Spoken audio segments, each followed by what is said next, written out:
കർത്താവായ യേശു ക്രിസ്തുവിന്റെ അതിപരിശുദ്ധ നാമം വാഴ്ത്തപ്പെടുമാറാകട്ടെ. അനുഗ്രഹീതമായ നല്ല ദിവസത്തിനായിട്ട് ഞാൻ എൻ്റെ ദൈവത്തെ സ്തുതിക്കുന്നു. തുറന്നൂസിന്റെ പാഠശാല എന്ന ഈ ബൈബിൾ ക്ലാസിന്റെ 155-ാമത്തെ സെഷനിലേക്ക് നമ്മൾ എത്തിയിരിക്കുകയാണ്.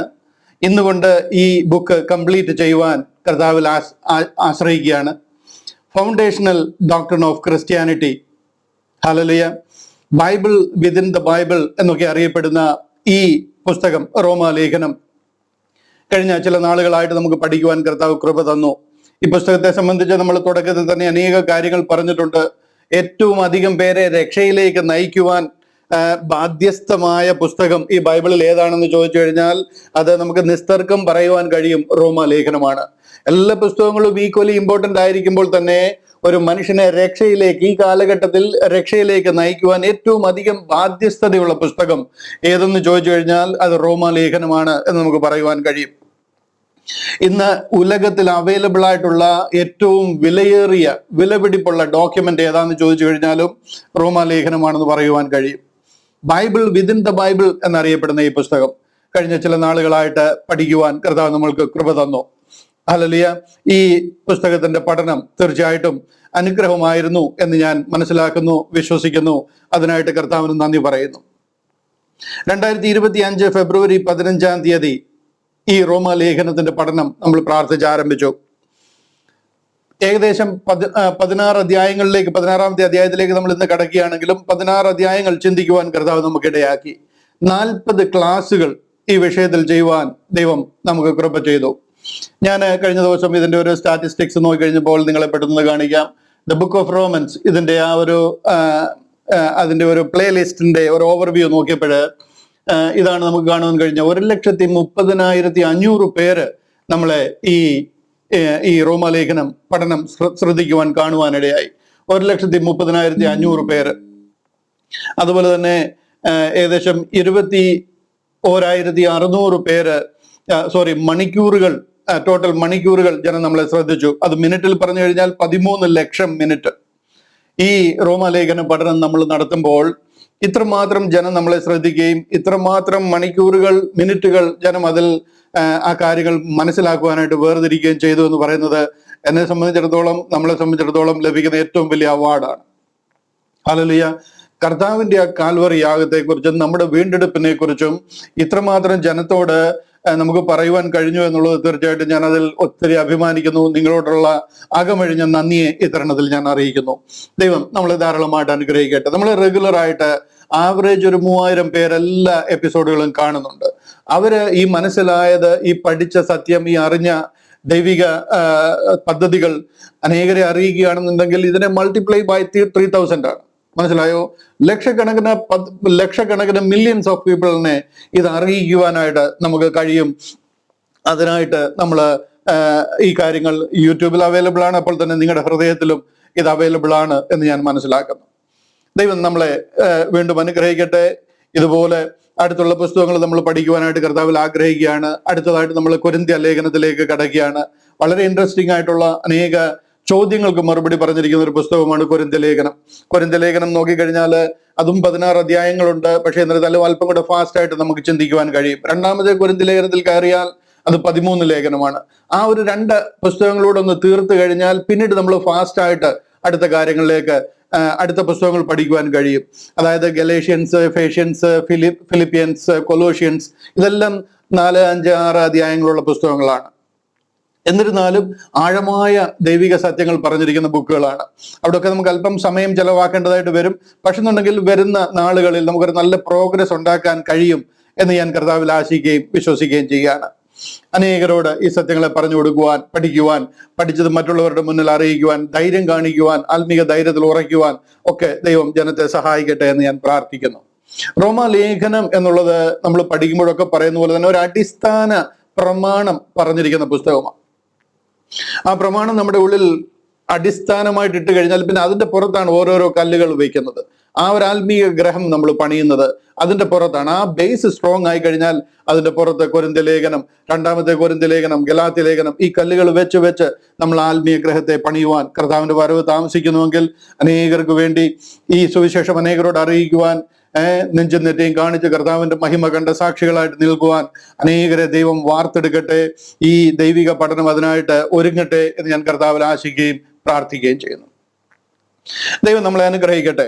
അടുത്ത ആഴ്ചയിൽ കൊരിന്ത്യ ലേഖനത്തിലേക്ക് ഞാൻ കടക്കണമെന്ന് ആഗ്രഹിക്കുന്നുവെങ്കിലും അതിനു മുൻപായിട്ട് അടുത്ത ആഴ്ച ഞാൻ വേർതിരിക്കാനായിട്ട് ആഗ്രഹിക്കുന്നത് ഒരു പ്രത്യേക വിഷയമാണ്. അതായത് കർത്താവ് ഈ ലോകത്തിൽ വെളിപ്പെട്ട ആ ഒരു കാലഘട്ടം, കർത്താവ് ഈ ഉലകത്തിലേക്ക് മനുഷ്യനായിട്ട് അവതരിക്കുക, ഈ ഉലകത്തിൽ വെളിപ്പെട്ട ആ ഒരു കാലഘട്ടം, അതിനുശേഷം 10 വരെ തന്റെ ശിഷ്യന്മാരായിട്ട് കർത്താവ് എടുക്കുകയും അതിനുശേഷം കർത്താവിന്റെ മരണവും ക്രൂശീകരണവും സ്വർഗാരോഹണവും പെന്തക്കോസ്ത് നാളിൽ പരിശുദ്ധാത്മാവാൻ ദൈവം ലോകത്തിലേക്ക് വരികയും അതിനുശേഷം നടന്ന കാര്യങ്ങളും പിന്നെ പൗലോസ് അപ്പോസ്തലനെ വിളിക്കുകയും ബോഡി ഓഫ് ക്രൈസ്റ്റ് എന്ന ദൈവിക പദ്ധതി റിവീൽഡ് ആക്കുകയും ചെയ്യുന്ന ആ ഒരു ടൈം പീരീഡ് ഉണ്ട്.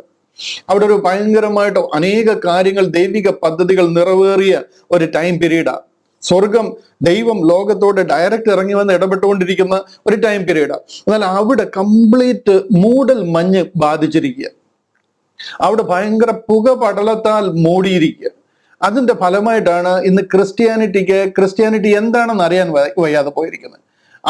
അവിടെ ഒരു ക്ലാരിറ്റി ഇല്ലാതെ പോയിരിക്കുക. കർത്താവ് എവിടാ വന്നത്, എന്തിനാ വന്നത്, എന്താ ശുശ്രൂഷിച്ചത്, പെന്തക്കോസ്ത് നാളിൽ ആക്ച്വലി എന്താ നടന്നത്, അവിടെ എന്താ സഭയാ ആരംഭിച്ചത്, 12 ഉദ്ദേശം എന്തായിരുന്നു, പോളിനെ എന്തിനാ വിളിച്ചത്, ബോഡി ഓഫ് ക്രൈസ്റ്റ് എന്ന് പറഞ്ഞാൽ എന്താണ്, അത് എങ്ങനെ ആരംഭിച്ചു, ഇവിടെ ഒന്നും ഒരു ക്ലാരിറ്റിയും ഇല്ല.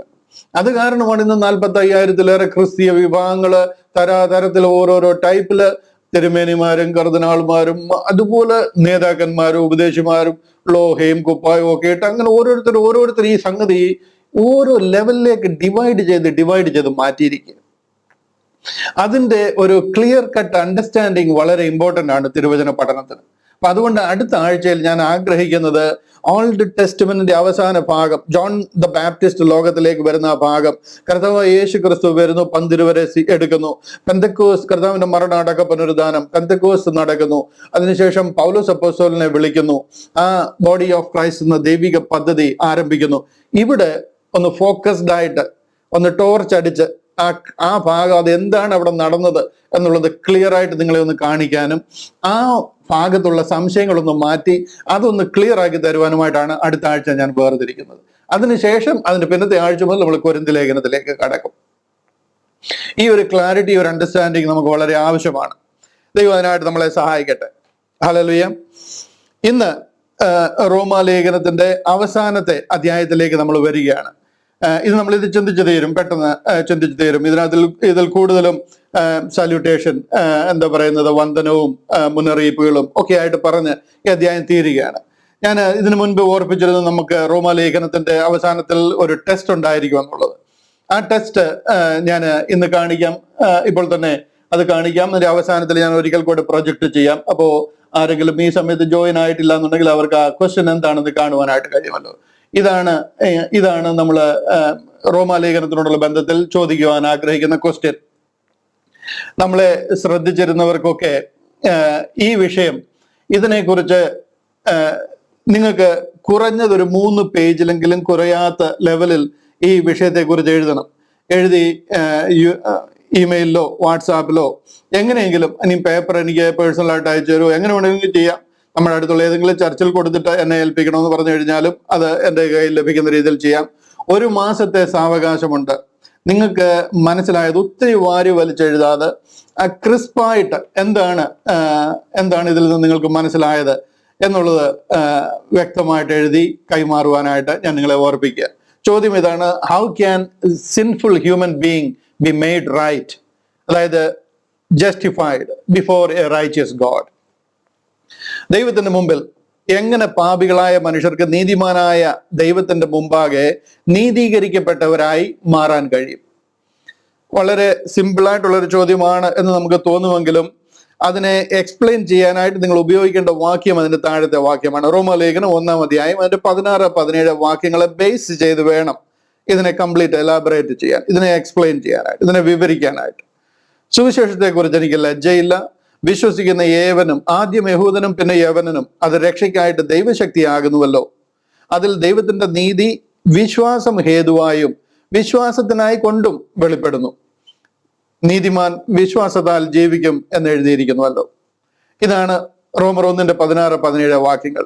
ഇതിനെ ബേസ് ചെയ്തുകൊണ്ട് എങ്ങനെ പാപികളായ മനുഷ്യർക്ക്, അതായത് പാപിയായിരുന്ന മനുഷ്യന് എങ്ങനെ നീതിമാനായ ദൈവത്തിന്റെ മുൻപാകെ നീതീകരിക്കപ്പെട്ടവരായിട്ട് മാറാൻ കഴിയും, പാപം മോചിച്ച് ഒരു പാപമില്ലാത്തവരായി നീതീകരിക്കപ്പെട്ടവരായിട്ട് എങ്ങനെ മാറാൻ കഴിയും? How can a sinful human being be made right before a righteous God? അല്പം കട്ടിയായിട്ട് നിങ്ങൾക്ക് ഇപ്പൊ തോന്നുന്നുണ്ടായിരിക്കും. സിമ്പിൾ ചോദ്യമാണ്. അല്പം കട്ടിയായിട്ട് തോന്നിയാലും കുഴപ്പമില്ല, ഇതിന്റെ പ്രൈസും കട്ടിയായിട്ടുള്ള പ്രൈസ് ആയിരിക്കും. അതുകൊണ്ട് കാര്യമായിട്ട് അത് പഠിക്കുവാനും ഉത്സാഹത്തോട് അത് എഴുതുവാനും എഴുതി ഞങ്ങളിൽ എത്തിക്കുവാനും ഞാൻ വിനീതമായിട്ട് ഓർപ്പിക്കുക. ഇതിനോട് നിങ്ങളത് നോട്ട് ചെയ്ത് കാണുമെന്ന് ഞാൻ വിശ്വസിക്കുന്നു. എങ്ങനെ പാപികളായ മനുഷ്യർക്ക് നീതിമാനായ ദൈവത്തിന്റെ മുൻപാകെ നീതീകരിക്കപ്പെട്ടവരായി മാറുവാൻ കഴിയുമെന്നുള്ളത് റോമാലേഖനം 1-ാം അധ്യായം അതിന്റെ 16-17 വാക്യങ്ങളിൽ തുടങ്ങി മുഴുവനും റോമാലേഖനത്തിൽ കൂടെ നിങ്ങൾക്ക് യാത്ര ചെയ്യാം, കുഴപ്പമില്ല. മൊത്തത്തിൽ അതിനെ ക്രോഡീകരിച്ച് വേണമെങ്കിലും നിങ്ങൾക്ക് അതിന്റെ ആൻസർ എഴുതാം, കുഴപ്പമില്ല. പക്ഷെ എന്നുണ്ടെങ്കിൽ ഫോക്കസ് ചെയ്യേണ്ടുന്ന 16-17 1-ാം അധ്യായത്തിന് 16-17 വാക്യങ്ങൾ കേന്ദ്രമാക്കിക്കൊണ്ട് വേണം ആ വിഷയത്തിലേക്ക് കയറാനായിട്ട്. സിമ്പിൾ ചോദ്യമാണ്. ഈസി ആയിട്ട് 3 അല്ല 30 പേജ് എഴുതാൻ തക്കവണ്ണം അതിനുള്ള വിഷയങ്ങൾ നിങ്ങളുടെ ഉള്ളിലുണ്ട് എന്ന് എനിക്കറിയാം. നിങ്ങളുടെ കയ്യിലൊരു പേന കിട്ടിയിരുന്നെങ്കിൽ ഇപ്പോഴേ എഴുതി തുടങ്ങാമായിരുന്നു എന്നൊക്കെ ആഗ്രഹിക്കുന്നവരുണ്ട്. സാവകാശം മതി, നിങ്ങൾക്ക് 1 മാസത്തെ സമയമുണ്ട്. മെയ് മാസം മുഴുവനും ഞാൻ അതിനു വേണ്ടിയിട്ട് തരിക. ഇന്ന് May 2 the whole May month is there. അപ്പം അതിനായിട്ട് ഉത്സാഹിക്കാനും ആ ചോദ്യം മനസ്സിലാക്കി അതിന് മറുപടി എഴുതുവാനും എഴുതി ഓക്കെ, ഇനി ഇത് എഴുതി കഴിഞ്ഞാൽ എങ്ങനെയാണ് നമ്മളിത് എത്തിക്കേണ്ടത്? ഇതാണ് എൻ്റെ ഇമെയിലും എൻ്റെ ഡീറ്റെയിലും ഞാനിവിടെ കാണിക്കുന്നുണ്ട്. എൻ്റെ അല്ല, മിനിസ്ട്രിയുടെ, ഗേറ്റ് മിനിസ്ട്രിയുടെ ആണ്. അതിൽ ദ ഗേറ്റ് മിനിസ്ട്രീസ് 2019@gmail.com. ഇത് നിങ്ങൾ ഓർത്തിരിക്കാൻ വേണ്ടിയിട്ട് സിമ്പിളായിട്ട് അങ്ങനെ ചെയ്തിരിക്കുന്നതാണ്. The gate ministries 2019@gmail.com. ഇനി അതല്ല, വാട്സപ്പ് വേണ്ടിയെന്നുണ്ടെങ്കിൽ 9745549748. ഇതാണ് എൻ്റെ വാട്സപ്പ് നമ്പർ. നിങ്ങൾക്ക് വാട്സപ്പിൽ എന്നെ ഇതിൽ ഈ നിങ്ങൾ എഴുതിയിരിക്കുന്ന ആ കാര്യങ്ങൾ എനിക്ക് അയച്ചു തരുവാനായിട്ട് കഴിയും. 1 മാസത്തിന് ശേഷം ജൂൺ മാസത്തിൽ വന്നു കഴിഞ്ഞാൽ ഞാൻ പിന്നെ അത് വായിച്ചു നോക്കും. നിങ്ങളെ ഞാൻ അപ്രീഷിയേറ്റ് ചെയ്യും തീർച്ചയായിട്ടും. പക്ഷെ ഉണ്ടെങ്കിൽ നിങ്ങൾ പ്രൈസിന് പിന്നെ യോഗ്യരല്ല. നമുക്ക് ഒരു റൂൾ സെറ്റ് ചെയ്ത് കഴിഞ്ഞാൽ ആ റൂൾ എല്ലാവർക്കും ബാധകമായിരിക്കണമല്ലോ. അതുകൊണ്ട് മെയ് മാസത്തിൽ മാത്രം ലഭിക്കുന്ന കാര്യങ്ങളെ പ്രൈസിന് വേണ്ടി കൺസിഡർ ചെയ്തുള്ളൂ. ജൂൺ മാസത്തിൽ നിങ്ങൾ അയച്ചു തന്നു കഴിഞ്ഞാൽ സന്തോഷം, ഞാനത് വീണ്ടും വായിക്കും, നിങ്ങളെ അപ്രീഷിയേറ്റ് ചെയ്യാനായിട്ട് ഇടയാകും. എന്നുള്ളതിൽ കഴിഞ്ഞ് അത് പ്രൈസിന് വേണ്ടിയിട്ട് കൺസിഡർ ചെയ്തില്ല എന്ന് ഓർപ്പിക്കട്ടെ. ദൈവം ധാരാളമായിട്ട് നമ്മളെ അനുഗ്രഹിക്കട്ടെ. നമ്മൾ ഈ വിഷയത്തിലേക്ക് വരികയാണ്. 16-ാമത്തെ അധ്യായത്തിലേക്ക് കടക്കുകയാണ്. 16-ാമത്തെ അധ്യായം ഞാനത് ബൈബിളൊന്ന് പ്രൊജക്ട് ചെയ്തുകൊണ്ട് നമുക്ക് ആരംഭിക്കാം. 16-ാം അധ്യായത്തിന്റെ 1-ാം വാക്യം. അവിടെ ഇങ്ങനെയാണ് പറയുന്നത്. റോമാലേഖനം 16-ാം അധ്യായം അതിന്റെ 1-ാമത്തെ വാക്യം. നമ്മുടെ സഹോദരിയും കെങ്ക്രയ സഭയിലെ ശുശ്രൂഷക്കാരത്തിയുമായ ഫേബയെ നിങ്ങൾ വിശുദ്ധന്മാർക്ക് യോഗ്യമാമണ്ണം കർത്താവിന്റെ നാമത്തിൽ കൈക്കൊണ്ട് അവൾക്ക് നിങ്ങളുടെ സഹായം വേണ്ടുന്ന ഏത് കാര്യത്തിലും സഹായിക്കേണ്ടതിന് ഞാൻ നിങ്ങളെ പരമേൽപ്പിക്കുന്നു. അവളും പലർക്കും, വിശേഷാൽ എനിക്കും സഹായം ചെയ്തിരിക്കുന്നു. ക്രിസ്തുയേശുവിൽ എൻ്റെ കൂട്ടുവേലക്കാരായ പ്രിസ്കയെയും അക്വിലാവെയും വന്ദനം ചെയ്യുവീൻ. അവർ എൻ്റെ പ്രാണന് വേണ്ടി തങ്ങളുടെ കഴുത്ത് വെച്ചു കൊടുത്തവരാകുന്നു. അവർക്ക് ഞാൻ മാത്രമല്ല, ജാതികളുടെ സകല സഭകളും കൂടെ നന്ദി പറയുന്നു. അവരുടെ വീട്ടിലെ സഭയെയും വന്ദനം ചെയ്യുവീൻ. ആസിയയിൽ ക്രിസ്തുവിന് ആദ്യഫലമായി എനിക്ക് പ്രിയനായ എപ്പൈനത്തോസിന് വന്ദനം ചൊല്ലുവീൻ. നിങ്ങൾക്കായി വളരെ അധ്വാനിച്ചവളായ മറിയയ്ക്ക് വന്ദനം ചൊല്ലുവീൻ. എൻ്റെ ചാർച്ചക്കാരും സഹബദ്ധന്മാരായ അന്ത്രോനിക്കോസിനും യൂനിയാവിനും വന്ദനം ചൊല്ലുവീൻ. അവർ അപ്പസ്തലന്മാരുടെ ഇടയിൽ പേർ കൊണ്ടവരും എനിക്ക് മുമ്പേ ക്രിസ്തുവിൽ വിശ്വസിച്ചവരുമാകുന്നു. കർത്താവിൽ എനിക്ക് പ്രിയനായ അപ്ലിയത്തോസിന് വന്ദനം ചൊല്ലുവീൻ. ക്രിസ്തുവിൽ ഞങ്ങളുടെ കൂട്ടുവേലക്കാരനായ ഉർബാനേസിനും എനിക്ക് പ്രിയനായ സ്താക്കുവിനും വന്ദനം ചൊല്ലുവീൻ. ക്രിസ്തുവിൽ സമ്മതനായ അപ്പല്ലോസിന് വന്ദനം ചൊല്ലുവീൻ. അരിസ്തോബുലോസിന്റെ ഭവനക്കാർക്ക് വന്ദനം ചൊല്ലുവീൻ. എൻ്റെ ചാർച്ചക്കാരനായ ഹെരിദിയോന് വന്ദനം ചൊല്ലുവീൻ. നർക്കിസോസിന്റെ ഭവനക്കാരിൽ കർത്താവിൽ വിശ്വസിച്ചവർക്ക് വന്ദനം ചൊല്ലുവീൻ. കർത്താവിൽ അധ്വാനിക്കുന്നവരായ ത്രൂഫേനയ്ക്കും ത്രൂഫോസയ്ക്കും വന്ദനം ചൊല്ലുവീൻ. കർത്താവിൽ വളരെ അധ്വാനിച്ചവളായ പ്രിയ പേർസിസിന് വന്ദനം ചൊല്ലുവീൻ. കർത്താവിൽ പ്രസിദ്ധനായ റൂഫോസിനും എനിക്കും അമ്മയായ അവന്റെ അമ്മയ്ക്കും വന്ദനം ചെയ്യുവീൻ. അസംത്രിക്കോസിന് പ്ലഗോസിനും ഹെർമോസിനും പത്രബോസിനും ഹെർമോസിനും കൂടെയുള്ള സഹോദരന്മാർക്കും വന്ദനം ചൊല്ലുവേൻ. ഫിലോലോഗോസിനും യൂലിയയ്ക്കും നെരിയൂസിനും അവന്റെ സഹോദരിക്കും ഒലുംബാസിനും അവരോടുകൂടെയുള്ള സകല വിശുദ്ധന്മാർക്കും വന്ദനം ചൊല്ലുവേൻ. വിശുദ്ധ ചുംബനം കൊണ്ട് അന്യോന്യം വന്ദനം ചെയ്യുവേൻ. ക്രിസ്തുവിന്റെ സകല സഭകളും നിങ്ങളെ വന്ദനം ചെയ്യുന്നു. ഞാനിവിടെ തൽക്കാലം ഒന്ന് നിർത്തിയാണ്. ഇവിടെ വന്ദനവും മുന്നറിയിപ്പുകളുമായിട്ടുള്ള ഒരു പരമ്പരയാണ് നമ്മൾ വായിച്ചു കേട്ടത്. റോമാലേഖനത്തിന്റെ 16-ാമത്തെ അധ്യായം നമ്മൾ ഇന്ന് അത് ചിന്തിച്ച് തീരുവാനായിട്ട് ആഗ്രഹിക്കുവാണ്. അപ്പോൾ അതിനു വേണ്ടിയിട്ട് അതിന്റെ അവസാനത്തെ അധ്യായത്തിൽ പറഞ്ഞിരിക്കുന്ന വന്ദനം, സല്യൂട്ടേഷൻ, അനേകരോട് പൗലോസ് അപ്പോസ്തലൻ വോട്ട് ഓഫ് താങ്ക്സ്, നന്ദി പറഞ്ഞിരിക്കുന്ന ഒരു ഭാഗമാണ്. അവിടെ റോമാ സഭയിലെ നേതൃത്വത്തിനും റോമാ സഭയ്ക്കും അവിടുത്തെ നേതൃത്വത്തിനും അതിന്റെ ലീഡേഴ്സിനും ഒക്കെ അവരെ ആരെയും കണ്ടിട്ടില്ല, അവിടെ ഇതുവരെയും പോയിട്ടില്ലെങ്കിലും അവിടെ 28 പേർക്ക് വന്ദനം ചെയ്യുകയാണ്. അവർക്കൊരു ലേഖനം എഴുതുമ്പോൾ അവിടെ 28 പേരെ വന്ദനം ചെയ്തുകൊണ്ട് ആ ലേഖനം എഴുതുക. തന്റെ 3-ാമത്തെ മിഷണറി യാത്രയുടെ ഭാഗമായി കൊരിന്തിലെ കെങ്ക്രയ എന്ന് പറയുന്ന ഒരു സ്ഥലം, ഗ്രീസിലെ അഖായയിലെ കെങ്ക്രയ എന്ന് പറയുന്ന ഒരു സ്ഥലത്ത് ഇരുന്നുകൊണ്ടാണ് റോമാലേഖനം എഴുതുന്നത്. ഇവിടെ നിന്ന് എഴുതി അയച്ച ആ ലേഖനത്തിൽ 9 സഹോദരിമാർക്ക് വന്ദനം പറയുകയാണ്. ഈ 28 പേരിൽ വന്ദനം പറയുമ്പോൾ 9 സഹോദരിമാർക്ക് വന്ദനം പറഞ്ഞുകൊണ്ട് ആരംഭിക്കുകയാണ്. ഇവിടെ ഫേബ എന്ന് പറയുന്ന ഒരു സഹോദരിയെ വന്ദനം പറഞ്ഞുകൊണ്ട് ഈ അധ്യായം ആരംഭിക്കുക. ബാക്കി 9 പേർക്ക് ചേർത്ത് വോട്ട് ഓഫ് താങ്ക്സ് പറയുകയാണ്.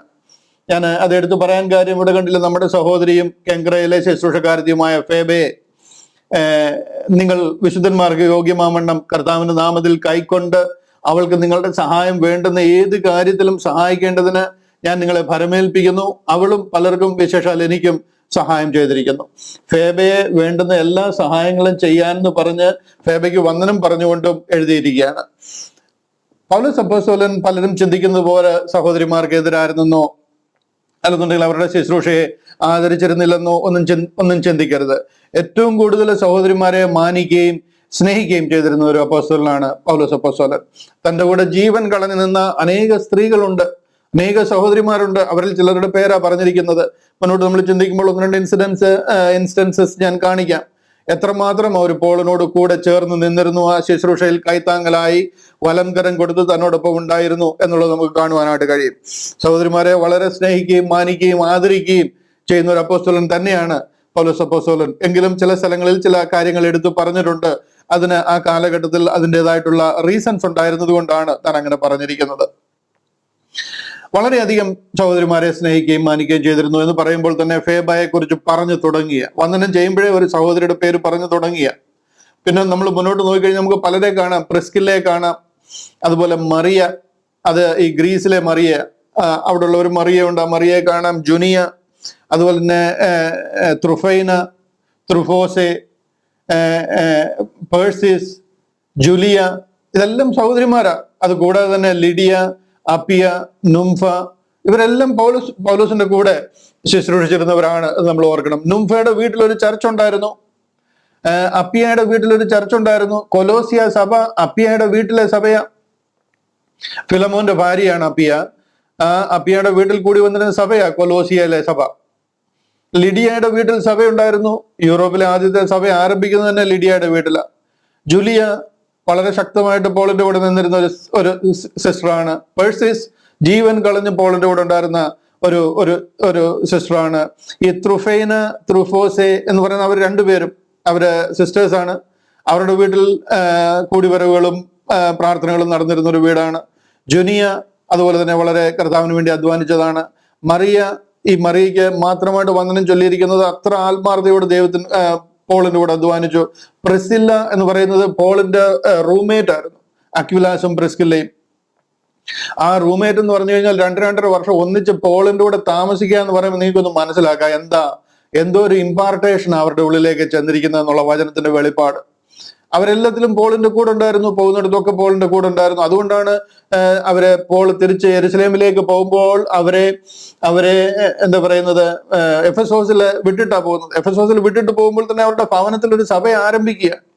ഇവര് റോമിലെ സഭയിൽ നിന്നും ഓടിപ്പോരുന്നവരാ. ക്ലൗഡിയസ് കൈസറുടെ കാലഘട്ടത്തിൽ ആ ക്ലൗഡിയസ് കൈസർ ഒരു ഡിഗ്രി പുറപ്പെടുവിച്ചു, യഹൂദന്മാരെല്ലാവരും റോമാ നഗരം വിട്ട് പുറപ്പെട്ടു പോകണമെന്ന്. അങ്ങനെ അവിടുന്ന് വിട്ടുപോരുന്നവരാ. അവര് ബിദുന്യ പൊന്തോസ് എന്ന് പറയുന്ന സ്ഥലത്തെ ടർക്കിയിലെ പൊന്തോസ് എന്ന് പറയുന്ന സ്ഥലക്കാരാണ് ഒറിജിനലി. പൗലോസ് അപ്പോസ്തലനെ പോലെ തന്നെ പോൾ അന്ന് തർസോസ്, ടർക്കിയിലെ തർസോസ് എന്ന് പറയുന്ന സ്ഥലക്കാരനായിരിക്കുന്ന പോലെ തന്നെ ഈ അക്വിലാസും പ്രിസ്കില്ലയും ടർക്കിയിലെ പൊന്തോസ് എന്ന് പറയുന്ന സ്ഥലത്തെ ആൾക്കാരാണ്. ഈ ലിദിയ തുയതൈരയിൽ നിന്നുള്ള ആളായിരുന്നു പോലെ തന്നെ ഇവരെല്ലാവരും ഉലകം മുഴുവനും ചിതറി പാർക്കുന്നവരാണ്. അങ്ങനെ അക്വിലാസും പ്രിസ്കില്ലയും റോമിൽ അവര് ഇടക്കാലങ്ങളായിട്ട് സെറ്റിൽ ആയിരുന്നെങ്കിലും അവിടുന്ന് ഓടിപ്പോരുന്നു. അവിടെ നിൽക്കാൻ പാടില്ല എന്നുള്ള ആ ഒരു നിയമം വന്നു കഴിഞ്ഞപ്പോഴത്തേന് അവര് ഓടിപ്പോരുന്നത് ഗ്രീസിലെ അഖായ കൊരിന്ത് എന്ന് പറയുന്ന സ്ഥലത്താണ്. അവിടെ വന്നു കഴിയുമ്പോഴാണ് പൗലോസ് അപ്പോസ്തലനും അവിടെ ചെല്ലുവാനായിട്ട് ഇടയാകുകയും അവർ ഒന്നിച്ച് ഒരു വീട്ടിൽ താമസിക്കാനിടയായി. എന്തുകൊണ്ട് അവർ ഒന്നിച്ച് താമസിച്ച്? കാര്യം അവരുടെ രണ്ടുപേരുടെയും പണി ഒന്നായിരുന്നു. പോളിന് അറിയാവുന്ന ഒരു പണിയായിരുന്നു കൂടാരപ്പണി, ടെന്റ് മേക്കിംഗ്. ഈ അക്വിലാസും പ്രിസ്കില്ലയും ടെന്റ് മേക്കേഴ്സ് ആയിരുന്നു. അതുകൊണ്ട് തന്നെ അവരും ചേർന്ന് ഒന്നിച്ച് താമസിക്കുവാനായിട്ട് ഇടയായി. കൊരിന്തില് ചില വർഷങ്ങൾ പ്രാരംഭമായിട്ട് ഒന്നിച്ച് താമസിക്കുവാനായിട്ട് ഇടയായി തീർന്നു. അങ്ങനെ പോളിന്റെ കൂടെ ജീവൻ കളഞ്ഞു നിന്നവരാ നമുക്ക് അടുത്ത വാക്യങ്ങളൊക്കെ വായിക്കുമ്പോൾ കാണുവാനായിട്ട് കഴിയും. അത്രമാത്രം ആത്മാർത്ഥതയോട് നിന്നിരുന്നവരാണ് ഈ സിസ്റ്റേഴ്സ്. എല്ലാവരും വളരെ ശക്തമായിട്ട് പോളിനോട് കൂടെ അധ്വാനിച്ചിട്ടുള്ളവരാണെന്ന് വിശേഷാൽ ഞാൻ ഓർപ്പിക്കുവാനായിട്ട് ആഗ്രഹിക്കുക. ഈ കാലഘട്ടത്തിലും ദൈവം ശക്തമായിട്ട് സിസ്റ്റേഴ്സിനെ ഉപയോഗിക്കും. നിങ്ങൾ ഓരോരുത്തരെയും ഉപയോഗിക്കും. ഇപ്പൊ നമ്മുടെ ഗ്രൂപ്പിൽ തന്നെ അനേക സിസ്റ്റേഴ്സ് വളരെ ശക്തരായിട്ട് പ്രവർത്തിക്കുന്നവരുണ്ട്. അവർക്ക് ഈ കാര്യങ്ങൾ വ്യക്തമായിട്ട് മനസ്സിലാക്കി കഴിഞ്ഞാൽ ദേഷ്യപ്പെടാതെ, അസഹ്യത ഉണ്ടാകാതെ വളരെ ലളിതമായിട്ടും വളരെ സാവധാനവും ഇത് പറഞ്ഞു കൊടുക്കുവാനുള്ള കഴിവ് ദൈവം അവർക്ക് കൊടുത്തിട്ടുണ്ട്. ഞാൻ അവരെല്ലാവരെയും ഓർത്ത് ദൈവത്തെ സ്തുതിക്കുന്നു.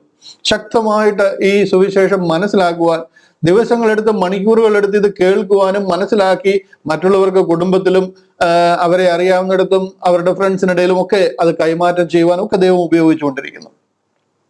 ആദ്യ കാലഘട്ടങ്ങളിൽ സഭ ആരംഭിച്ചിരുന്നത് എല്ലാം ഇതുപോലുള്ള ഭവനങ്ങളിലുള്ള സഭകളാണ്. വീട്ടിലെ സഭ എല്ലാവരുടെയും വീട്ടിലാണ്. ലിദിയയുടെ വീട്ടിലാണ് യൂറോപ്പിലെ ആദ്യത്തെ സഭ ആരംഭിക്കുന്നത്. എല്ലായിടത്തും നമ്മളിവിടെ നോക്കിക്കഴിഞ്ഞാൽ നുംഫയുടെ വീട്ടില്, ലിഡിയയുടെ വീട്ടില്, അപ്പിയയുടെ വീട്ടില്, ഇവരുടെ എല്ലാം വീട്ടിൽ, പ്രിസ്കില്ലയുടെ വീട്ടില്, ഇവരെല്ലാം ആയിരുന്ന സ്ഥലങ്ങളിൽ സഭ യോഗം അവരുടെ വീട്ടിൽ കൂടി വന്നിരുന്നവരാണ്. സോ ആ നിലയിൽ സഹോദരിമാരെ ദൈവം ഉപയോഗിക്കട്ടെ, സഹായിക്കട്ടെ. ഗേറ്റ് മിനിസ്ട്രീസിലും ഈ സത്യം മനസ്സിലായവർ ഒരു കാരണവശാലും നിങ്ങൾ തലകുനിക്കേണ്ടതെന്ന് ആവശ്യമില്ല, കൂസുണ്ടെന്ന് ആവശ്യമില്ല. നിങ്ങളുടെ കയ്യിൽ തന്നിരിക്കുന്നത് ദൈവവചനമാണ്. നിങ്ങളുടെ സൃഷ്ടാവ് കർത്താവായ യേശു ക്രിസ്തു നിങ്ങളെ വീണ്ടെടുത്ത ആ തിരുവചന സത്യമാണ് നിങ്ങളുടെ കയ്യിൽ തന്നിരിക്കുന്നത്. ഇത് ഒരുത്തരുടെ മുന്നിൽ തലകുനിക്കേണ്ട ആവശ്യമില്ല. ധൈര്യത്തോട് നമുക്കിത് പ്രസ്താവിക്കാം. ഇതുകൊണ്ട് ചിലപ്പോൾ നമുക്ക് ഈ ലോകത്തിൽ പല പ്രശ്നങ്ങളും ഉണ്ടായെന്ന് വന്നേക്കാം. അത് നിങ്ങൾ നേരിടാൻ തയ്യാറാണെന്നുണ്ടെങ്കിൽ ദൈവം നിങ്ങളെ അനുഗ്രഹിക്കാൻ വിശ്വസ്തനാണ്. ഈ ലോകത്തിലെ വാസം എന്ന് പറയുന്നത് 7, 10 ഏറെയായാൽ 80 വർഷം മാത്രമേ ഉള്ളൂ. അതിന്റെ ശേഷം പോയി കഴിഞ്ഞു കഴിഞ്ഞാൽ ഇല്ലാതിരിക്കുന്നതാണ് നല്ലത്. അതുപോലെ പിന്നെ 10 വർഷം കൂടെ കിട്ടിക്കഴിഞ്ഞാലും കഷ്ടതയും പരിതാപവുമേ ഉള്ളൂ ഈ ലോകം. ഞാൻ പറഞ്ഞത് ഒരു ഷോർട്ട് പീരീഡാണ്. ഇവിടെ നിങ്ങൾക്ക് കഷ്ടതയോ പ്രയാസമോ ഒക്കെ ഉണ്ടെന്നുണ്ടെങ്കിലും ഇതിനപ്പുറത്ത് നമ്മൾ ജീവിക്കാൻ പോകുന്നത് മില്യൺസ് ഓഫ് ഇയേഴ്സ്. അതിനൊരു എൻഡ് ഇല്ലാതെ വണ്ണം, ഞാൻ നിങ്ങൾക്ക് മനസ്സിലാകാനാ മില്യൺ എന്ന് പറഞ്ഞത്. ഒരു എൻഡ് ഇല്ലാതെ വണ്ണം നമ്മൾ നിത്യതയിലേക്ക് കടക്കാൻ പോവുകയാണ്. നമ്മൾ വിചാരിക്കും കുറച്ചു നാളൂടെ നമുക്ക് ഈ ലോകത്തിലൊക്കെ ജീവിച്ചിരുന്നെങ്കിൽ ഈ ലോകം കുറച്ചുകൂടെ എൻജോയ് ചെയ്യാൻ പറ്റിയേനെ എന്നൊക്കെ. ഈ ലോകം എന്ന് പറയുന്നത് നമ്മൾ ഈ കാണുന്ന സൃഷ്ടി ഉണ്ടല്ലോ, ദൈവം സൃഷ്ടിച്ചിരിക്കുന്ന ഈ സൃഷ്ടിപ്പുണ്ടല്ലോ, അതിന്റെ ഒരു 4% നമ്മൾ ഇതുവരെ കണ്ടിട്ടുള്ളൂ. അതിന്റെ 96% നമ്മൾ കണ്ടിട്ടുകൂടിയില്ല. ഇതെല്ലാം നമുക്ക് വേണ്ടി സൃഷ്ടിച്ചതാണ്. നാം സ്വർഗത്തിലേക്ക് ചേർക്കപ്പെട്ട് കഴിയുമ്പോൾ നമ്മുടെ മുന്നിൽ തുറക്കാൻ പോകുന്ന എന്താ പറയുന്ന ഒരു വാസ്റ്റ് ഭയങ്കര ദൈവിക പദ്ധതിയും അതിലേക്ക് ദൈവം നമ്മളെ ആക്കാൻ പോവുകയാണ്. അവിടുത്തെ ആ ഒരു ആത്മീക സന്തോഷവും നമ്മളിലോട്ട് ലഭിക്കാൻ പോകുന്ന ആ ഒരു ജോയ്, ആ ഒരു സന്തോഷം നമുക്കത് ചിന്തിക്കാൻ പറ്റത്തില്ല. ഇന്ന് നമ്മൾ ഏത് രീതിയിൽ സന്തോഷിക്കുന്നോ അതിനെ മില്യന് കൊണ്ട് ഗുണിച്ചു കഴിഞ്ഞാൽ എന്ത് സന്തോഷമാണോ ആ ഒരു സന്തോഷത്തിലേക്കാണ് നമ്മൾ ദൈവത്തോടൊപ്പം ആകാൻ പോകുന്നത്. അതുകൊണ്ട് ഇവിടുത്തെ കഴിഞ്ഞു, ഇവിടെ വല്ല ബോംബും വീണ് കഴിഞ്ഞാൽ എന്തായി തീരും, ഇവിടുത്തെ അല്ലെന്നുണ്ടെങ്കിൽ കാര്യങ്ങളൊക്കെ തീർന്നു കഴിഞ്ഞാൽ നമ്മൾ പെട്ടെന്ന് ഇവിടുന്ന് പോകേണ്ടതായിട്ട് വരുമല്ലോ, പക്ഷെ അതൊരു പൂർണ്ണതയിലെത്താതെ പോകുന്ന മാതിരിയാണല്ലോ എന്നൊക്കെ ഇങ്ങനെ വ്യാകുലപ്പെടുന്ന ഒത്തിരി പേരുണ്ട്. അതിന്റെ ആവശ്യമില്ല. ഇവിടെ നമ്മളെ ദൈവം ആക്കിയിരിക്കുന്ന ഒരു കാലയളവുണ്ട്. ആ കാലയളവിൽ നമ്മൾ ഇവിടെ ജീവിക്കുക. ഇവിടെ ജീവിക്കുമ്പോൾ ദൈവം നമ്മളെ കുറിച്ച് ആഗ്രഹിക്കുന്നത്, നമ്മളെ ഏൽപ്പിച്ചിരിക്കുന്ന ഉത്തരവാദിത്വം എഴുതി കയ്യിൽ തന്നിരിക്കുന്ന ഈ ഉത്തരവാദിത്വം നമ്മൾ എങ്ങനെ വ്യാപാരം ചെയ്യുന്നു നോക്കാൻ ആഗ്രഹിക്കുക. അതിന്റെ അനുസരിച്ച് നമുക്ക് അനുഗ്രഹങ്ങളും പ്രതിഫലങ്ങളും അവിടെ ലഭിക്കാൻ പോവുക. അതിനുശേഷം നാം നിത്യതയിൽ ഒരു സെക്കൻഡ് പോലും നിങ്ങൾ അബോധാവസ്ഥയിലേക്ക് പോകത്തില്ല. നിത്യതയിൽ നിങ്ങൾ നിങ്ങളെ തന്നെ മനസ്സിലാക്കി ദൈവത്തോടൊപ്പം നിങ്ങൾ സന്തോഷത്തോടെ യുഗങ്ങൾ നിത്യതയിൽ വാഴാൻ പോവുക. അതിന്റെ കാര്യങ്ങൾ എഴുതിയിരിക്കുന്നതും ആ വെർഡിക്റ്റ് എഴുതിയിരിക്കുന്ന പുസ്തകമായത്. ഇത് നിങ്ങളുടെ കയ്യിൽ ഇപ്പം ലഭിച്ചിരിക്കുക. ഇത് മറ്റുള്ളവരോട് എടുത്ത് കാണിച്ച് വായിച്ച് മനസ്സിലാക്കി പ്രസംഗിച്ച് അവരെ ഇതിൽ ഉറപ്പിക്കുക എന്നുള്ളൊരു ഉത്തരവാദിത്വം ലിംഗഭേദമന്യേ, സ്ത്രീയെന്നോ പുരുഷനെന്നോ ഒന്നും ഒരു ഭേദമന്യേ ദൈവം നമ്മളെ ഏൽപ്പിച്ചിരിക്കുക. അപ്പൊ അവിടെ ഞാൻ സിസ്റ്ററാണ്, ഞാൻ സ്ത്രീയാണ്, എനിക്ക് പരിമിതികളുണ്ട്, എനിക്ക് സുവിശേഷം പറയാൻ പറ്റത്തില്ല എന്നൊന്നുമില്ല. ഞാൻ പറഞ്ഞില്ലേ, ഈ കാണുന്ന സിസ്റ്റേഴ്സിനെ കണ്ടില്ല, 10-11 പേര് ആക്റ്റീവായിട്ട് പോളിന്റെ കൂടെ നിന്നവരുടെ പേരായി എടുത്തു പറഞ്ഞേക്കുന്നത്. ഇതിൽ കൂടുതലുണ്ട്, ഞാനിതാ മുൻനിരയിൽ നിന്നവരുടെ പേരായി പറയുന്നത്. അതുപോലെ തന്നെ നിങ്ങൾക്ക് ഓരോരുത്തർക്കും കർത്താവിന്റെ നാമത്തിന് മഹത്വത്തിന് വേണ്ടി ബ്രദേഴ്സ് നിൽക്കുന്ന പോലെ തന്നെ നിങ്ങൾക്കും ശക്തമായിട്ട് കർത്താവിന്റെ വചനവുമായിട്ട് നിൽക്കുവാനും മറ്റുള്ളവരെ പറഞ്ഞ് മനസ്സിലാക്കുവാനും നിങ്ങളാൽ ആവോളം ലഭിച്ചിരിക്കുന്ന കൃപയ്ക്കൊത്തവണ്ണം അതിനുവേണ്ടി ഉത്സാഹിക്കുവാൻ ഞാൻ നിങ്ങളെ പ്രബോധിപ്പിക്കുകയാണ്. പൗലോസ് അപ്പോസ്തലൻ ഫേബയ്ക്ക് വന്ദനം പറഞ്ഞുകൊണ്ട് തുടങ്ങുന്നത് കാരണം ഞാനും അത് നിങ്ങളെ ഒന്ന് ഓർപ്പിക്കുന്നത് ആ കാരണത്താലാണ്. നിങ്ങൾ വിശുദ്ധന്മാർക്ക് യോഗ്യമാവണ്ണം കർത്താവിന്റെ നാമത്തിൽ കൈക്കൊണ്ട് അവൾക്ക് നിങ്ങളുടെ സഹായം വേണ്ടുന്ന ഏത് കാര്യത്തിലും സഹായിക്കേണ്ടതിന് ഞാൻ നിങ്ങളെ ഭരമേൽപ്പിക്കുന്നു. അവളും പലർക്കും, വിശേഷാൽ എനിക്കും സഹായം ചെയ്തിരിക്കുന്നു. ഇവിടെ ഈ റോം എന്ന് പറയുന്നത് ആ കാലത്തെ ആ ലോകത്തിന്റെ ക്യാപിറ്റലാണ്. ബ്രിട്ടൻ നമ്മളെയൊക്കെ ഭരിച്ചിരുന്നപ്പോൾ ബ്രിട്ടൻ, ലണ്ടൻ ഉലകത്തിന്റെ ക്യാപിറ്റൽ ആയിരുന്ന പോലെ തന്നെ അന്ന് റോം ഇതിന്റെ ക്യാപിറ്റൽ. ഒരുമാതിരിപ്പെട്ട എന്തെങ്കിലും വലിയ കേസ് സ്യൂട്ടുകളൊക്കെ ഫയൽ ചെയ്യണമെന്നുണ്ടെങ്കിൽ, എന്തെങ്കിലും വലിയ വിഷയങ്ങൾ ഉണ്ടെന്നുണ്ടെങ്കിൽ ആ ഡിസ്പ്യൂട്ട് തീർക്കണമെന്നുണ്ടെങ്കിൽ നമ്മൾ റോമിൽ പോകണം. അപ്പം ആ നിലയിൽ പലരും റോം സന്ദർശിക്കാറുണ്ടായിരുന്നു, റോം പോകാറുണ്ടായിരുന്നു. ആ നിലയിലായിരിക്കണം ഫേബയെ എന്തെങ്കിലും കാര്യങ്ങൾക്ക് വേണ്ടിയിട്ട് കെങ്ക്രായിൽ നിന്ന് റോമിലേക്ക് അയച്ചത് എന്ന് വിശ്വസിക്കുന്ന വേദപണ്ഡിതന്മാരുണ്ട്. ആ പോകുന്ന ഫേബയുടെ കയ്യിലാണ് ഈ റോമാ ലേഖനം പോൾ എഴുതി കൊടുത്തുവിടുന്നത്. ഉലകത്തിലെ ഏറ്റവും വിലപിടിപ്പുള്ള ലേഖനം എന്നറിയപ്പെടുന്ന പുസ്തകമാണ് റോമാ ലേഖനം. അത് എഴുതി അതിന് ഫോട്ടോ കോപ്പി ഒന്നുമില്ല, അങ്ങനെ എഴുതി ഫേബയുടെ കയ്യിൽ കൊടുത്തുവിടുകയാണ്. കൊടുത്തുവിടുമ്പോൾ ഈ ഒരു കാര്യം മാത്രമാണ് പറയുന്നത്. അവിടെ പറയുന്നത്, നിങ്ങൾ വിശുദ്ധന്മാർക്ക് യോഗ്യമാവണ്ണം കർത്താവിന്റെ നാമത്തിൽ അവളെ കൈക്കൊണ്ട് അവൾക്ക് നിങ്ങളുടെ സഹായം വേണ്ടുന്ന ഏത് കാര്യത്തിലും സഹായിക്കേണ്ടതിന് ഞാൻ നിങ്ങളെ ഭരമേൽപ്പിക്കുന്നു. ആ ചർച്ചിനെ ഭരമേൽപ്പിക്കുക. അവളും പലർക്കും വിശേഷാൽ എനിക്കും സഹായം ചെയ്തിരിക്കുന്നു. വളരെ വിശ്വസ്തയോടെ പോളിനോട് നിന്ന് കർത്താവിനെ സേവിച്ച ഒരു സിസ്റ്ററാണ് ഫേബ എന്ന് പറഞ്ഞുകൊണ്ട് ഞാൻ അവിടുന്ന് മാറുകയാണ്. ക്രിസ്തുവേശുവിൽ എന്റെ കൂട്ടുവേലക്കാരായ പ്രിസ്കയെയും അക്വിലാവിനെയും വന്ദനം ചെയ്യുവിൻ. അടുത്തത് എടുത്തു പറയുന്നത് പ്രിസ്കയെയും അക്വിലാവിനെയുമാണ്. ഇവരെ എന്തിനാണ് പ്രത്യേകിച്ച് എടുത്തു പറയുന്നത് ചോദിച്ചു കഴിഞ്ഞാൽ, പോളിന്റെ റൂംമേറ്റ്സ് ആയിരുന്നു. ഏറ്റവും കൂടുതൽ പോളിനെ മനസ്സിലാക്കിയവരും ഏറ്റവും കൂടുതൽ കൂടെ ഉണ്ടായിരുന്ന ആൾക്കാരാണ്. ഇവരെ കുറിച്ച് പറയുന്നത്, കൂട്ടുവേലക്കാരായ പ്രിസ്കയെയും അക്വിലായെയും വന്ദനം ചെയ്യുവിൻ. അടുത്ത ലൈനിൽ, അവർ എന്റെ പ്രാണന് വേണ്ടി തങ്ങളുടെ കഴുത്ത് വെച്ചു കൊടുത്തവരാകുന്നു. മനസ്സിലാകുന്നുണ്ടോ? ഇതൊന്നും പോൾ ചുമ്മാ ഭംഗിവാക്കി എഴുതിയിരിക്കുകയല്ല, അങ്ങനെ തന്നെ നടന്നതാ. പോളിന് പകരം ഞങ്ങളെ കൊന്നോളാം എന്ന് പറഞ്ഞിട്ട് കഴുത്ത് നീട്ടിക്കൊടുത്ത ആൾക്കാരാ. അവൾക്ക് ഞാൻ മാത്രമല്ല, ജാതികളുടെ സകല സഭകളും കൂടെ വന്ദനം പറയുന്നു. പോളിനെ കൊന്നിരുന്നുണ്ടെങ്കിൽ അന്ന് മറ്റു പല ലേഖനങ്ങളും ലഭിക്കാതെ പോയനും മറ്റു പല കാര്യങ്ങളും റിവീൽഡ് ആകാതെ പോയനും. ലോകത്തിലുള്ള സകല സഭകളും അതുകൊണ്ട് അവൾക്ക് വന്ദനം ചൊല്ലുന്നു എന്ന് പറയുക.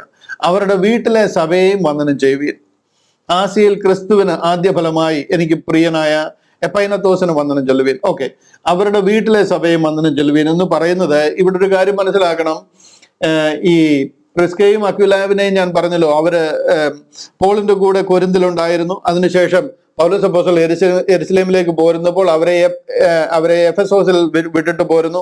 എഫെസോസിൽ അവർ താമസിച്ചു. അവരുടെ ഭവനത്തിൽ അവിടെ ഒരു ആരാധന ഉണ്ടായിരുന്നു. എന്നാൽ അവിടെ നിന്നും അവർ ആ റോമിലെ ക്ലൗഡിയസ് കൈസറുടെ അദ്ദേഹത്തിന്റെ മരണശേഷം അടുത്ത കൈസർ സ്ഥാനമേറ്റപ്പോഴത്തേന് റോമിലെ ആ പ്രോബ്ലം മാറുകയും അവരൊക്കെ തിരിച്ച് റോമിലേക്ക് പോവുകയും ചെയ്തു. ഇവിടെ റോമാ ലേഖനം എഴുതുമ്പോൾ തിരിച്ച് ഈ അക്വിലാസിനും പ്രിസ്കില്ലയ്ക്കും അവരുടെ ഭവനത്തിൽ റോമിൽ ഒരു സഭയായി.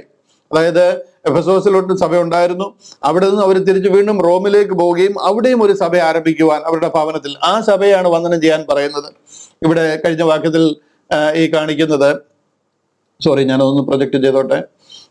ഈ വാക്യത്തിൽ കാണിക്കുന്നത്, ക്രിസ്തുവേശുവിൽ എന്റെ കൂട്ടുവേലക്കാരായ പ്രിസ്കയെയും അക്വിലാവെയും വന്ദനം ചെയ്യുകയും അവർ എന്റെ പ്രാണന് വേണ്ടി തങ്ങളുടെ കഴുത്ത് വെച്ചു കൊടുത്തവരാകുന്നു. അവർക്ക് ഞാൻ മാത്രമല്ല, ജാതികളുടെ സകല സഭകളും കൂടെ നന്ദി പറയുന്നു. അവരുടെ വീട്ടിലെ സഭയെയും വന്ദനം ചെയ്യുവീൻ. കണ്ടോ, അവരുടെ വീട്ടിൽ, റോമിലും അവരുടെ വീട്ടിൽ ഒരു സഭ ആരംഭിച്ചിരിക്കുക. പോകുന്നിടത്തൊക്കെ, സെറ്റിൽ ആകുന്നിടത്തൊക്കെ വീട് വെക്കുന്നതിനേക്കാൾ മുമ്പിൽ ഒരു സഭ കൂടിവരവ് വരത്തക്ക രീതിയിൽ അത്ര തീക്ഷ്ണതയോട് ഈ കാര്യങ്ങൾ മനസ്സിലാക്കി ലോകത്തെ അറിയിക്കുവാൻ ഉത്സാഹിച്ചവരാണ്.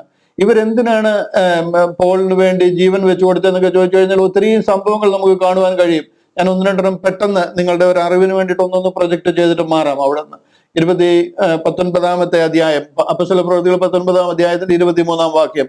ആ കാലത്ത് ഈ മാർഗത്തെ ചൊല്ലി വലിയ കലഹമുണ്ടായി. ഇത് എഫെസോസിലെ ഉള്ള അർത്തമീസ് ദേവിക്ക് എതിരായിട്ട് പൗലോസ് സംസാരിക്കുന്നു എന്ന് പറഞ്ഞ് ഭയങ്കര കലഹം ഉണ്ടാകുവാനായിട്ട് ഇടയായി. അവിടുത്തെ 31 വാക്യം, അവിടുത്തെ ആസിയാധിപന്മാരിൽ ചിലർ, കണ്ടില്ലയോ, ആസിയ എന്ന് പറയുന്ന സ്ഥലത്തെ അധിപന്മാര്, അത് പട്ടണ മേധാവികളാ. ആസിയാധിപന്മാരിൽ ചിലർ അവന്റെ സ്നേഹിതന്മാരാകിയാൽ രംഗസ്ഥലത്ത് ചെന്നു പോകരുത് എന്ന് അവരും അവന്റെ അടുക്കൽ ആളയച്ച് അപേക്ഷിച്ചു. ജനസംഘം കലക്കത്തിലായി. മിക്കവരും തങ്ങൾ വന്നുകൂടിയ സംഗതി എന്തെന്നറിയായാൽ ചിലർ ഇങ്ങനെയും ചിലർ അങ്ങനെയും ആർത്തു. അന്ന് അവിടുത്തെ സംഭവത്തെ കുറിച്ച് പറയുന്നത് ഓൾമോസ്റ്റ് പോൾ മരിച്ചില്ല എന്നുള്ളതേ ഉള്ളൂ. അതുപോലെ അവർ ഉപദ്രവിച്ച ഒരു സ്ഥലമാണ്. 20 അധ്യായത്തിന്റെ 1 വാക്യം പറയുന്നത്, 20 വാക്യം പറയുന്നത്, കലഹം ശമിച്ച ശേഷം പൗലോസ് ശിഷ്യന്മാരെ കൂട്ടിവരുത്തി പ്രബോധിപ്പിച്ചിട്ട് യാത്ര പറഞ്ഞ് മക്കതോനിക്ക് പുറപ്പെട്ടു പോയി. ചില ദിവസങ്ങളല്ല, ആഴ്ചകളോളം അവിടെ ഭയങ്കര കലഹവും റായട്ടും ഉണ്ടാകുവാനായിട്ട് ഇടയായി. ഞാൻ ഈ പ്രദേശം ദൈവ കൃപയാൽ സന്ദർശിക്കാനും പോളിന് അർത്തമീസ് ദേവിയുടെ ആ ഒരു പ്രശ്നം കാരണം എഫെസോസിലുണ്ടായ ആ ഒരു വലിയ കലഹം നടന്ന സ്ഥലങ്ങളൊക്കെ പേഴ്സണലായിട്ട് കാണുവാനും ദൈവം എനിക്ക് അവസരം തന്നിട്ടുണ്ട്. അതുകൊണ്ടാണ് ഞാൻ ഇതിന്റെ വെളിച്ചത്തിൽ പറയുന്നത്, ഭയങ്കര ശക്തമായ എന്താ പറയുന്നത്, പ്രശ്നങ്ങൾ നേരിട്ട സ്ഥലങ്ങളാണ് പൗലോസ് അപ്പോസ്തലൻ. തന്റെ കൂടെ ഉണ്ടായിരുന്നത് ഈ അക്വിലാസും പ്രിസ്കില്ലയുമാ. അവിടെ വെച്ചാണ് അവർ പറയുന്നത്, എനിക്ക് വേണ്ടി അവരുടെ കഴുത്ത് നീട്ടിക്കൊടുക്കുവാൻ വരെ അവർ തയ്യാറായവരാണ്. ഇതുണ്ടല്ലയോ, അത് കഴിഞ്ഞിട്ട് മക്കതോനിയയിലേക്ക് പോകുക. അവിടെ എഴുതിയിരിക്കുന്നുണ്ടോ, സഹോദരന്മാരെ, ആസിയയിൽ ഞങ്ങൾക്കുണ്ടായ കഷ്ടം നിങ്ങൾ അറിയാതിരിപ്പാൻ ഞങ്ങൾക്ക് മനസ്സില്ല. ജീവനോട് ഇരിക്കുമോ എന്ന നിരാശ തോന്നുമാറ് ഞങ്ങൾക്ക് ശക്തിക്ക് മീതെ അത്യന്തം ഭാരപ്പെട്ടു. മനസ്സിലായോ? കൊന്നുകളയും ആ ഒരു നിലയിൽ അവിടുത്തെ കാര്യങ്ങൾ നടക്കുകയായിരുന്നു. മൃഗയുദ്ധം എന്നൊക്കെ പറയുന്നത് ഈ സ്ഥലത്താണ്. മൃഗത്തിന് മുന്നിലിട്ട് കൊടുത്ത് യുദ്ധം ചെയ്യുന്നതൊക്കെ. അതെ, ഞങ്ങളിലല്ല, മരിച്ചവരെ ഉയർപ്പിക്കുന്ന ദൈവത്തിൽ തന്നെ ആശ്രയിപ്പാൻ തക്കവണ്ണം ഞങ്ങൾ മരിക്കും എന്ന് ഉള്ളിൽ നിർണയിക്കേണ്ടി വന്നു. രക്ഷപ്പെടത്തില്ല എന്ന് തീരുമാനിച്ച സ്ഥലങ്ങളാ. ഇത്ര ഭയങ്കര മരണത്തിൽ നിന്ന് ദൈവം ഞങ്ങളെ വിടുവിക്കുകയും ചെയ്യും. അവൻ മേലാലും വിടുവിക്കും എന്ന് ഞങ്ങൾ അവനിൽ ആശ വെച്ചുമിരിക്കുന്നു. കൊരിന്ത്യലേഖനം, 2 കൊരിന്ത്യലേഖനം എഴുതുന്നതിന് മുമ്പായിട്ട് ഇത് എഴുതി തുടങ്ങുക. എന്തുകൊണ്ടാണ് ഞാൻ കൊരിന്തിൽ വരാൻ താമസിച്ചു പോയിട്ട് ഇതാ വരുന്നു എന്ന് പറഞ്ഞു പോയതാണെങ്കിലും 2 കൊരിന്ത്യലേഖനം അവരെ എഴുതി അറിയിക്കുക, എനിക്ക് വരാൻ പറ്റിയില്ല, കാരണം ഇന്നതാണെന്ന് പറയുക. അതുപോലെ പ്രശ്നങ്ങൾ സംഭവിച്ചിടത്താണ് ഈ അക്വിലാസും പ്രിസ്കില്ലയും പോളിനോടൊപ്പം ഉണ്ടായിരുന്നത്. അതുകൊണ്ടാണ് പോൾ ഇങ്ങനെ പറയുന്നത്, അവരെ കുറിച്ച് പറയുമ്പോൾ പറയുന്നത്, ക്രിസ്തുയേശുവിൽ എന്റെ കൂട്ടുവേലക്കാരായ പ്രിസ്കയും അക്വിലായും വന്ദനം ചെയ്യുവീൻ. അവർ എന്റെ പ്രാണന് വേണ്ടി തങ്ങളുടെ കഴുത്ത് വെച്ചു കൊടുത്തവരാകുന്നു. അവർക്ക് ഞാൻ മാത്രമല്ല, ജാതികളുടെ സകല സഭകളും കൂടി വന്ദനം പറയുന്നു. അവരുടെ വീട്ടിലെ സഭ, അവരുടെ വീട്ടിലും സഭ ആരംഭിച്ചിട്ടുണ്ട്, അവയും വന്ദനം ചെയ്യുവീൻ. ആസിയയിൽ ക്രിസ്തുവിന് ആദ്യഫലമായി എനിക്ക് പ്രിയനായ എപ്പൈനത്തോസിന് വന്ദനം ചൊല്ലുവീൻ. ആസിയയിൽ നിന്നുള്ള ആദ്യഫലം എന്ന് പറയുന്ന എല്ലാവരെ കുറിച്ചും ഞാൻ അധികം വിശദീകരിക്കുന്നില്ല. എന്നാൽ ചിലത് വന്നു കഴിയുമ്പോൾ പറയേണ്ടത് മാത്രം പറഞ്ഞ് നമ്മൾ മുന്നോട്ട് നീങ്ങുകയാണ്. നിങ്ങൾക്കായി വളരെ അധ്വാനിച്ചവളായ മറിയയ്ക്ക് വന്ദനം ചൊല്ലുവീൻ. ഇത് റോമിലുള്ള ഒരു മറിയ, മീൻസ് റോമിലെ മറിയ എന്ന് പറയുന്നത് ഈ റോമാലേഖനത്തിൽ പറയുന്ന ഉള്ള ആ റോമിലെ ഒരു മറിയയാണ്. ഒത്തിരി മറിയമാരെ നമുക്ക് ബൈബിളിൽ കാണുവാനായിട്ട് കഴിയും. ഒത്തിരി മറിയമാരുണ്ട്. യേശുവിന്റെ അമ്മ മറിയ മുതൽ നിറയെ മറിയമാരെ നമുക്ക് ബൈബിളിൽ കാണാം. അടുത്തൊരു മറിയാണ് മർക്കോസിന്റെ അമ്മ മറിയ. അതുപോലെ തന്നെ മാർത്ത, ലാസർ, അവരുടെ സഹോദരിയായിരിക്കുന്ന മറിയ, മാർത്ത മറിയ, അങ്ങനൊരു മറിയുണ്ട്. അതുപോലെ തന്നെ മഗ്ദലന മറിയം നമുക്കറിയാം. പിന്നെ യാക്കോബിന്റെയും യോസയുടെയും അമ്മയായ മറിയുണ്ട്. പിന്നെ റോമിലെ മറിയ, ഈ മറിയ, ഇവരൊക്കെ ഒത്തിരി ഒരു കോമൺ പേരാണ് മറിയ എന്നുള്ളത്. ഒത്തിരി മറിയമാരെ നമുക്ക് ബൈബിളിൽ കാണാൻ പറ്റും. അപ്പൊ ഇവിടെ ഈ ഞങ്ങൾക്ക് വേണ്ടി വളരെ അധ്വാനിച്ച മറിയയ്ക്ക് വന്ദനം ചെയ്യുവീൻ എന്ന് പറയുമ്പോൾ ഈ മറിയ ഏത് മറിയയാണെന്ന് തെറ്റിദ്ധരിക്കേണ്ട. അതിനു വേണ്ടിയിട്ടാണ് ഞാൻ അത് എടുത്ത് പറഞ്ഞത്. ഇത് റോമിലുള്ള മറിയാണ്. യെരുശലേമിലെ മറിയോ, കർത്താവിന്റെ അമ്മയായ മറിയോ, മഗ്ദലന മറിയോ ഒന്നും അല്ല. ഇത് റോമിലുള്ള ഒരു മറിയാണ്. പോളിനോടൊപ്പം വളരെ ശക്തമായിട്ട് അധ്വാനിച്ചിട്ടുള്ള ഒരു സഹോദരിയാണ്. അതുകൊണ്ട് ഒറ്റ ലൈനിൽ അവർക്ക് മാത്രമായിട്ട് വന്ദനം ചെയ്യുക.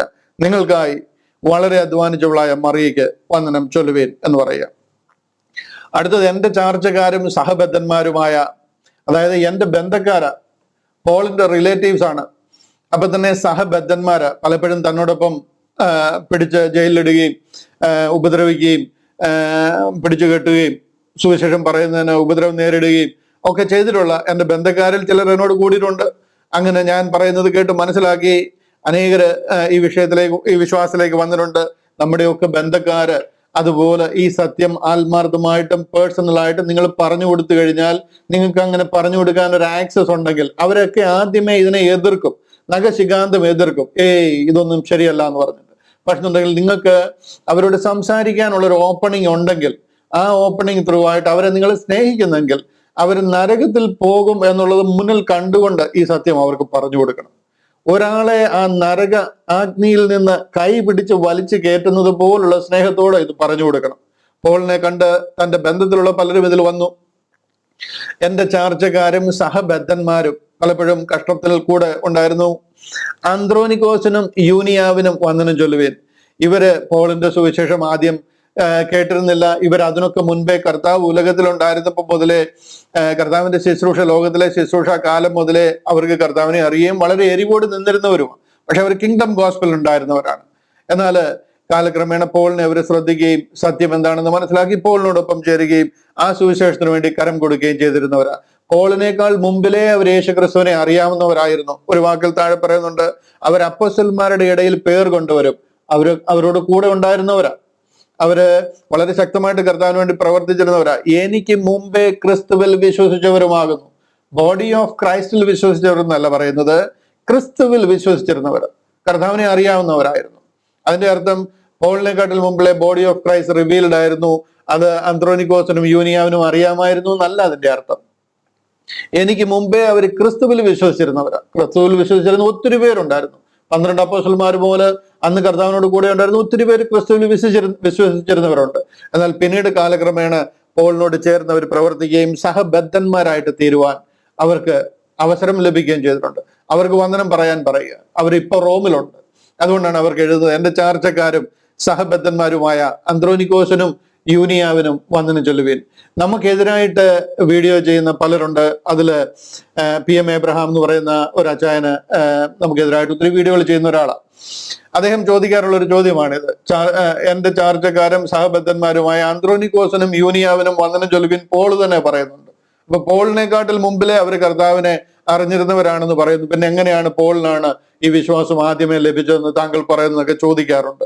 ഞാൻ അദ്ദേഹത്തിന് മറുപടി കൊടുത്തിട്ടില്ല. കാര്യം ഒരു സിമ്പിൾ കാര്യമായത്. ഇവിടെ ബോഡി ഓഫ് ക്രൈസ്റ്റ് എന്ന റെവലേഷൻ അന്ത്രോനിക്കോസിനും യൂനിയാവിനും ലഭിച്ചു എന്നല്ല പറഞ്ഞേക്കുന്നത്. അവര് അപ്പോസ്തലന്മാരുടെ ഇടയിൽ പേർ കൊണ്ടുവരായിരുന്നു. 12 അപ്പോസ്തലന്മാരുടെ ഇടയിൽ പേർ കൊണ്ടുവരായിരുന്നു. എനിക്ക് മുമ്പേ ക്രിസ്തുവിൽ വിശ്വസിച്ചവരുമാകുന്നു. അവരെല്ലാവരും ക്രിസ്തുവിൽ വിശ്വസിച്ചിരുന്നവരാണ്. That doesn't mean that they are part of the body of Christ. അതിന്റെ അർത്ഥം അവര് ക്രിസ്തുവിന്റെ ശരീരമാകുന്ന സഭ എന്ന സ്വർഗീയ വെളിപ്പാട് ലഭിച്ചിരുന്നവരായിരുന്നു എന്നല്ല അതിന്റെ അർത്ഥം. നിങ്ങൾക്കത് മനസ്സിലായി എന്ന് ഞാൻ വിശ്വസിക്കുന്നു.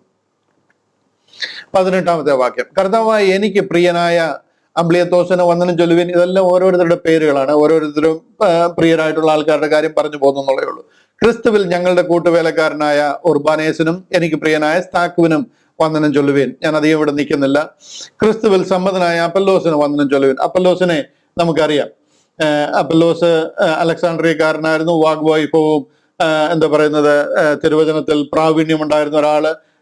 സ്നാപക യോഹന്നാന്റെ സ്നാനം മാത്രം അറിയാമായിരുന്നു. എന്നാൽ അക്വിലാസും പ്രിസ്കില്ലയും ചേർന്ന് അദ്ദേഹത്തിന് തിരുവചനം വളരെ അധികം വെളിപ്പെടുത്തി കൊടുക്കുകയും അതിന്റെ ദൈവിക മർമ്മങ്ങളും ദൈവിക വെളിപ്പാടുകളും ഒക്കെ പറഞ്ഞു കൊടുത്തു കഴിഞ്ഞപ്പോൾ താൻ അത് ആ വചനത്തിന് മുന്നിൽ സമർപ്പിക്കുകയും പിന്നീട് തന്നെ പല സ്ഥലങ്ങളിലേക്കും പൗലോസ് അപ്പോസ്തലൻ തന്നെ അയക്കുകയും ചെയ്യുന്ന സാഹചര്യത്തിൽ ദൈവം തന്നെ ഉപയോഗിക്കുവാനായിട്ട് ഇടയായി. കൃപയാൽ താൻ അനേകർക്ക് വളരെ പ്രയോജനമുള്ളവനായി തീർന്നു എന്ന് ബൈബിളിൽ പറയുന്നു. പലയിടത്തും പറയുന്നു, പോൾ തന്നെ പറഞ്ഞു, ഞാൻ നട്ടു, അപ്പല്ലോസ് നനച്ചു. അങ്ങനെ വലിയ ശുശ്രൂഷ തന്നെ ഏൽപ്പിക്കാൻ തക്കവണ്ണം ദൈവം അപ്പല്ലോസിനെ പിന്നീട് ഉപയോഗിക്കുവാനായിട്ട് ഇടയായി. പോൾ പറയാണ്, ഞാൻ പലയിടത്തും നട്ടിട്ട് പോരുന്നു, പക്ഷെ അതിനെ നനച്ചത് അപ്പല്ലോസ് ആണെന്ന് പറയാനായിട്ട് ഇടയായിട്ടുണ്ട്. ആ അപ്പല്ലോസിന് വന്ദനം ചൊല്ലുവാൻ പറയുക. ക്രിസ്തുവിൽ സമ്മതനായ അപ്പല്ലോസിന് വന്ദനം ചൊല്ലുവീൻ. അരിസ്തുബലോസിന്റെ ഭവനക്കാർക്ക് വന്ദനം ചൊല്ലുവീൻ. ഇവിടെ എല്ലാം ആരാധനയും കൂടിവരവും ഉണ്ടായിരുന്ന സ്ഥലങ്ങളാണ്. എന്റെ ചാർച്ചക്കാരനായ ഹെരോദിയോന് വന്ദനം ചൊല്ലുവീൻ. നർക്കിസോസിന്റെ ഭവനക്കാരിൽ കർത്താവിൽ വിശ്വസിച്ചവർക്ക് വന്ദനം ചൊല്ലുവീൻ. കർത്താവിൽ അധ്വാനിക്കുന്നവരായ ത്രുഫൈനയ്ക്കും ത്രുഫോസയ്ക്കും വന്ദനം ചൊല്ലുവീൻ. ഇത് സിസ്റ്റേഴ്സ് ആണ്, രണ്ട് സഹോദരിമാരാ. അവരുടെ വീട്ടിൽ കുടിവരവ് ഉണ്ടായിരുന്നിരിക്കാം. കർത്താവിന് വേണ്ടി അധ്വാനിക്കുന്നവരെന്ന് പ്രത്യേകം അവരെ കുറിച്ച് എടുത്തു പറയുന്നു. രണ്ട് സിസ്റ്റേഴ്സാ, ത്രുഫൈന, ത്രുഫോസെ. കർത്താവിൽ വളരെ അധ്വാനിച്ചവളായ പ്രിയ പേഴ്സീസിന് വന്ദനം ചൊല്ലുവീൻ. വളരെ അധ്വാനിച്ച്, കർത്താവിൽ വളരെ അധ്വാനിച്ചവളായ. അപ്പോൾ ഒരു വാക്കിൽ അതൊക്കെ എടുത്ത് പറയുന്നുവെങ്കിലും വളരെ അധ്വാനിച്ചത് കൊണ്ടാണ് അവരെ അങ്ങനെ പ്രത്യേകിച്ച് എടുത്ത് സല്യൂട്ട് ചെയ്യത്തക്കവണ്ണം, ആ വന്ദനം പറയത്തക്കവണ്ണം അവരതിന് യോഗ്യരാണ്. അതുകൊണ്ട് കർത്താവിൽ വളരെ അധ്വാനിച്ചവളായ പ്രിയ പേഴ്സീസിന് വന്ദനം ചൊല്ലുവീൻ. ഞാനിത് നിങ്ങളെക്കുറിച്ച് പറഞ്ഞില്ലെങ്കിലും ഒരു നാൾ കർത്താവ് നിങ്ങളെക്കുറിച്ച് ഇങ്ങനെ പറയും, പേര് ചൊല്ലി നിങ്ങളെക്കുറിച്ച് ഇങ്ങനെ പറയും. ഓരോരുത്തരുടെയും പേര് വിളിച്ചിട്ട് നിങ്ങളെക്കുറിച്ച് ഇങ്ങനെ പറയും. ആ വന്ദനത്തിനും ആ ദൈവിക അനുഗ്രഹങ്ങൾക്കും നിങ്ങൾക്ക് ലഭിക്കുവാൻ ഭാഗ്യം ഉണ്ടാകട്ടെ എന്ന് ഞാൻ കർത്താവിൽ ആശിക്കുകയും പ്രാർത്ഥിക്കുകയും ചെയ്യുക. കർത്താവിൽ പ്രസിദ്ധനായ റൂഫോസിനും എനിക്കും അമ്മയായ അവന്റെ അമ്മയെയും വന്ദനം ചെയ്യുവിൻ. ഈ റൂഫോസ് കർത്താവിന്റെ ക്രൂശ് ചുമന്ന ഷീമോന്റെ മകനാണ് എന്നൊരു അഭിപ്രായമുണ്ട്. അദ്ദേഹത്തിന് രണ്ട് ആൺമക്കളായിരുന്നു, ഒന്ന് അലക്സാണ്ടറും ഒന്ന് റൂഫോസും. അതിലെ റൂഫസ് ആണ് ഈ റൂഫസ് എന്ന് റോമിൽ ഇപ്പോഴായിരിക്കുന്ന റൂഫസ് തൻ്റെ അമ്മ ആയ അവന്റെ അമ്മയ്ക്കും വന്ദനം ചൊല്ലുവീൻ എന്ന് അഭിപ്രായപ്പെടുന്നവരുണ്ട്. അതിനെ തെളിയിക്കാൻ തക്ക പ്രൂഫ് നമുക്കില്ല. അവര് ആഫ്രിക്കൻ രാജ്യമായ എത്യോപ്യയിൽ നിന്നോ കൂശ്യ ദേശത്തു നിന്നോ ഈ പെരുന്നാളിലേക്കാണ്, പെസഹ പെരുന്നാളിലേക്കാണ് അവർ യെരുശലേമിൽ എത്തുന്നത്. ഞാൻ പറഞ്ഞല്ലോ, 20 വയസ്സിന് മേലോട്ടുള്ള പുരുഷന്മാര് ഒക്കെ യെരുശലേമിൽ എത്തേണ്ടതായിട്ടുണ്ട് അവരുടെ പെരുന്നാൾ ആഘോഷത്തിന് വേണ്ടി. അങ്ങനെ ഉലകം മുഴുവനും ചിതറിക്കിടക്കുന്ന യഹൂദന്മാര് യെരുശലേമിൽ എത്താറുണ്ട്. നമുക്കറിയാം, ഈ ദിവസങ്ങളിൽ ന്യൂസ് പേപ്പറിൽ കാണുന്ന കണ്ടില്ല, മണിപ്പൂരിൽ നിന്ന് ആയിരക്കണക്കിന് യഹൂദന്മാരെ തിരിച്ച് യെരുശലേമിലേക്ക് കൊണ്ടുപോകുന്നു. ഉലകം മുഴുവൻ ഇവര് ചിതറിപ്പോയിരുന്നത്. ഉലകം മുഴുവൻ അവര് ആ ഒരു രാജ്യവുമായിട്ടും ആ ഒരു ദേശവുമായിട്ടും ഇണങ്ങിച്ചേർന്ന് പോയിരിക്കുക. കൂശ്യ ദേശം, എത്യോപ്യയിൽ നിന്ന് ഒത്തിരി പേര്, എത്യോപ്യയിൽ നിന്നും ദാൻ ഗോത്രം, എത്യോപ്യ മുഴുവനും നിറഞ്ഞിരുന്ന ഒരു വലിയ ഗോത്രമാണ് ദാൻ ഗോത്രം. അവിടുന്നാണ് എത്യോപ്യക്കാരൻ ഷണ്ണൻ യെരുശലേമിൽ തൊഴാൻ വരുന്നത്. അവരിൽ നിന്നുള്ള ഒരു എത്യോപ്യനാണ്, ഒരു യഹൂദ്യനാണ് എന്ന് പറഞ്ഞതുപോലെ ഇവരൊക്കെ അന്നത്തെ എന്താ പറയുന്നത്, അന്നത്തെ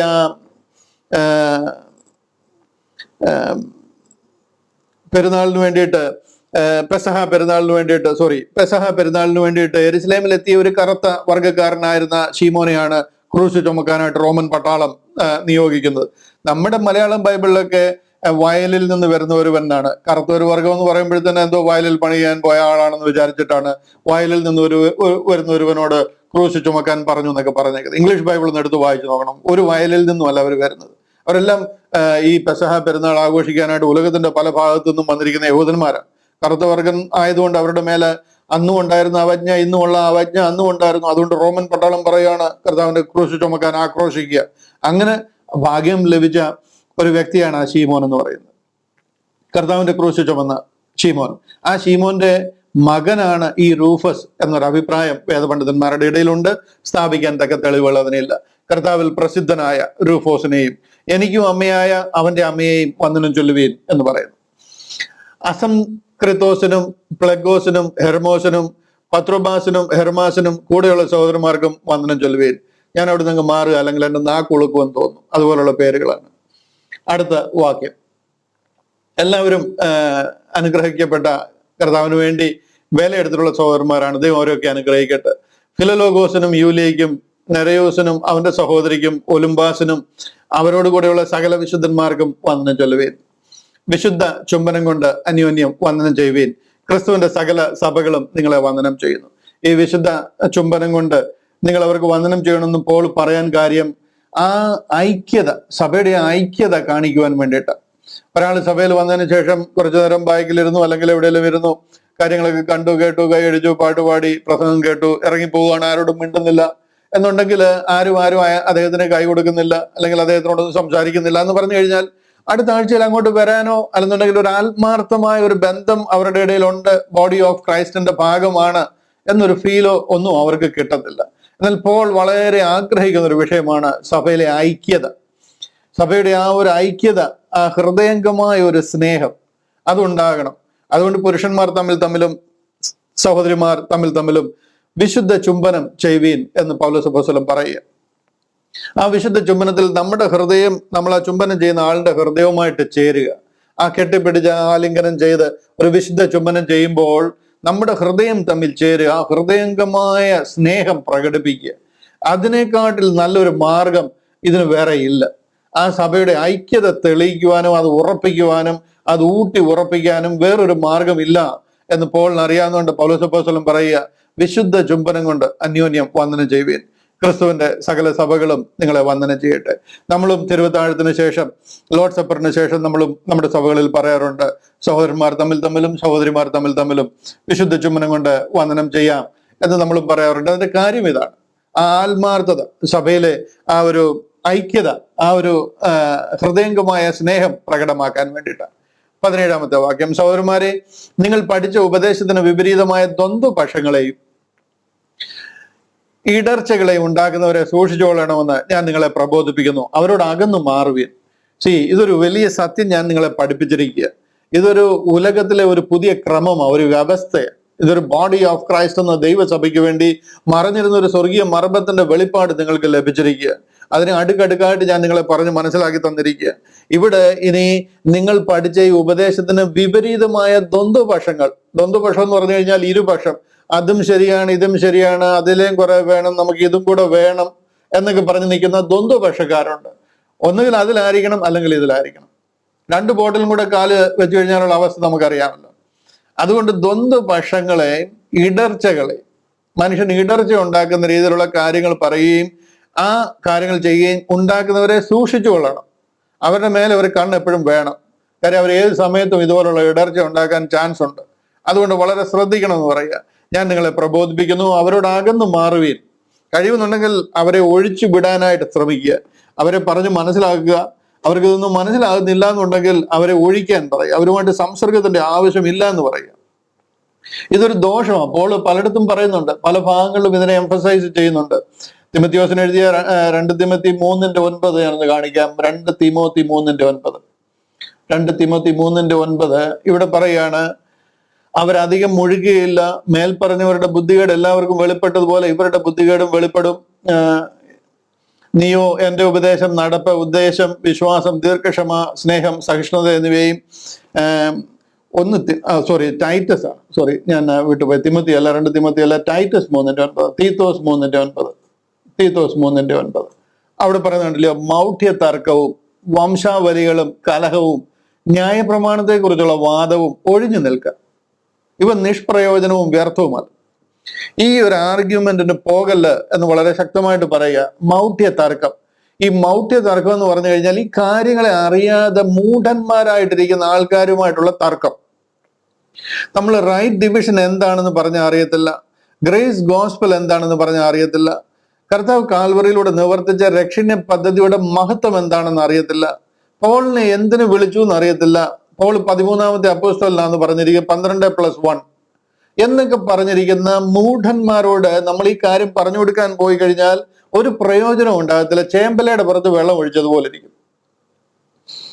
അപ്പൊ അത് കാരണം അങ്ങനെയുള്ളവർ, ഞാൻ അതുകൊണ്ടാണ് പലരും നമ്മളോട് തർക്കിക്കാനും നമ്മളോട് വന്നാട്ട് ഞങ്ങളൊന്ന് ഡിബേറ്റ് ചെയ്യണം എന്നൊക്കെ പറയുമ്പോൾ നമ്മൾ ശ്രദ്ധിക്കാത്തത് അതുകൊണ്ട്.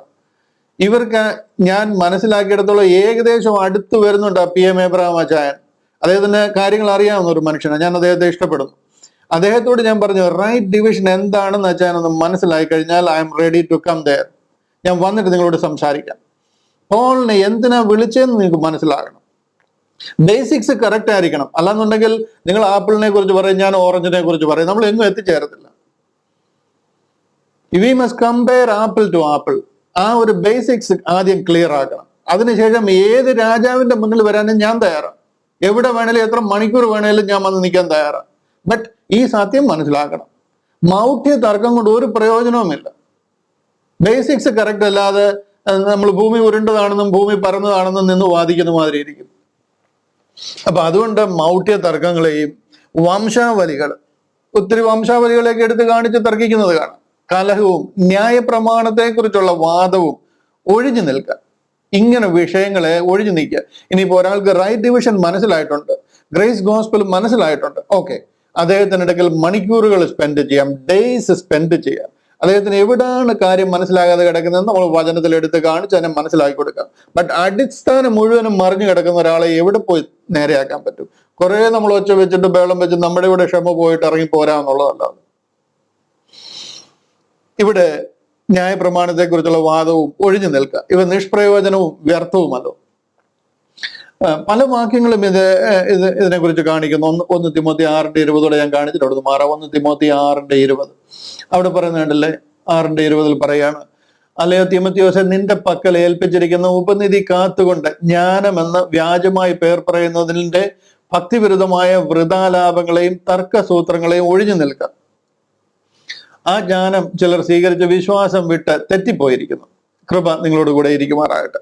ഈ കാര്യങ്ങൾ മനസ്സിലാകാതെ പോയവരോട് സംസാരിക്കുന്നതിൽ കഥയില്ല. 2 തിമോത്തിയോസ് 2:16, 2:23 മുതൽ 24 വരെ ഒക്കെ വായിച്ചു കഴിഞ്ഞാൽ ഈ ഭാഗങ്ങൾ വളരെ അതിൽ പോൾ എക്സ്പ്രസ് ചെയ്ത് പറയുന്നത് കാണാം. 2 തിമോത്തിയോസ് 2:16 ഭക്തിവിരുദ്ധമായ വൃഥാലാപങ്ങളെ ഒഴിഞ്ഞിരിക്കുക.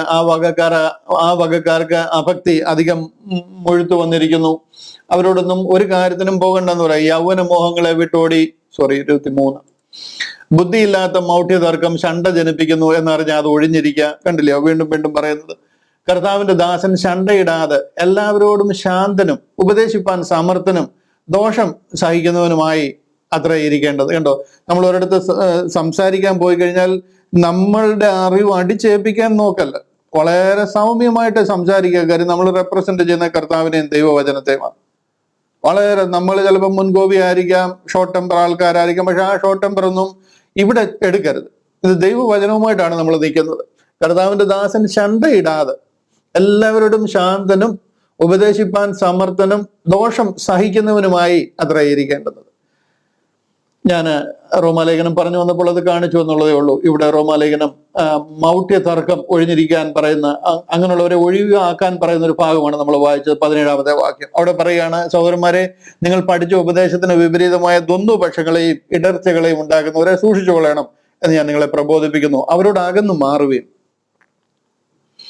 അങ്ങനെയുള്ളവർ നമ്മുടെ കർത്താവായ ക്രിസ്തുവിനെ അല്ല, തങ്ങളുടെ വയറ്റിനെ അത്ര സേവിക്കുകയും ചക്കരവാക്കും മുഖസ്തുതിയും പറഞ്ഞ് സാധുക്കളുടെ ഹൃദയങ്ങളെ വഞ്ചിച്ചു കളയുകയും ചെയ്യുന്നു. ഇന്ന് നിങ്ങൾ 1000 ക്രിസ്ത്യാനികളെ എടുത്തൊന്ന് ചോദിച്ചു നോക്കണം. എപ്പോഴെങ്കിലും സൗകര്യം കിട്ടും, നിങ്ങൾക്ക് അതിനൊരു അവസരം കിട്ടാൻ ഒരു 10 പേരോട് ചോദിച്ചു നോക്കണം. 1000 കിട്ടിയില്ലെങ്കിലും അവർ ഏത് ക്രിസ്തീയ വിശ്വാസത്തിലാണ് വിശ്വസിക്കുന്നതെന്ന് ചോദിച്ചു നോക്കണം. ഒരു ചിരി ആയിരിക്കും അതിന്റെ റിപ്ലൈ. അതിന്റെ നൈസ്ലി അവിടെ നിന്ന് മാറും. എന്ത് വിശ്വാസമാണെന്ന് പോലും പറഞ്ഞു തരാൻ അറിയാവുന്ന ക്രിസ്ത്യാനികൾ വളരെ ചുരുക്കം.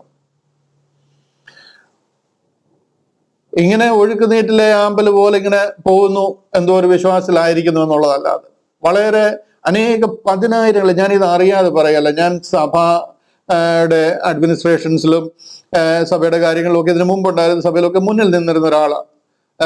സഭയുടെ കോൺസ്റ്റിറ്റ്യൂഷനും ബൈലോ ഒക്കെ എഴുതി ഉണ്ടാക്കുകയും 10,000 ഫാമിലികളുള്ള സ്ഥലത്ത് ആ ചർച്ചിന്റെ പെന്തക്കോസ്റ്റൽ ചർച്ചസിന്റെ അഡ്മിനിസ്ട്രേറ്ററും ഒക്കെ ആയിരുന്ന ഒരാളാണ്. ഞാനിതെല്ലാം കണ്ടും കേട്ടും പഠിച്ചിട്ടുമാണ് നിങ്ങളോട് ഈ പറയുന്നത്. ചുമ്മാതെ ഞാൻ എന്തെങ്കിലും പറഞ്ഞു പോവുകയല്ല.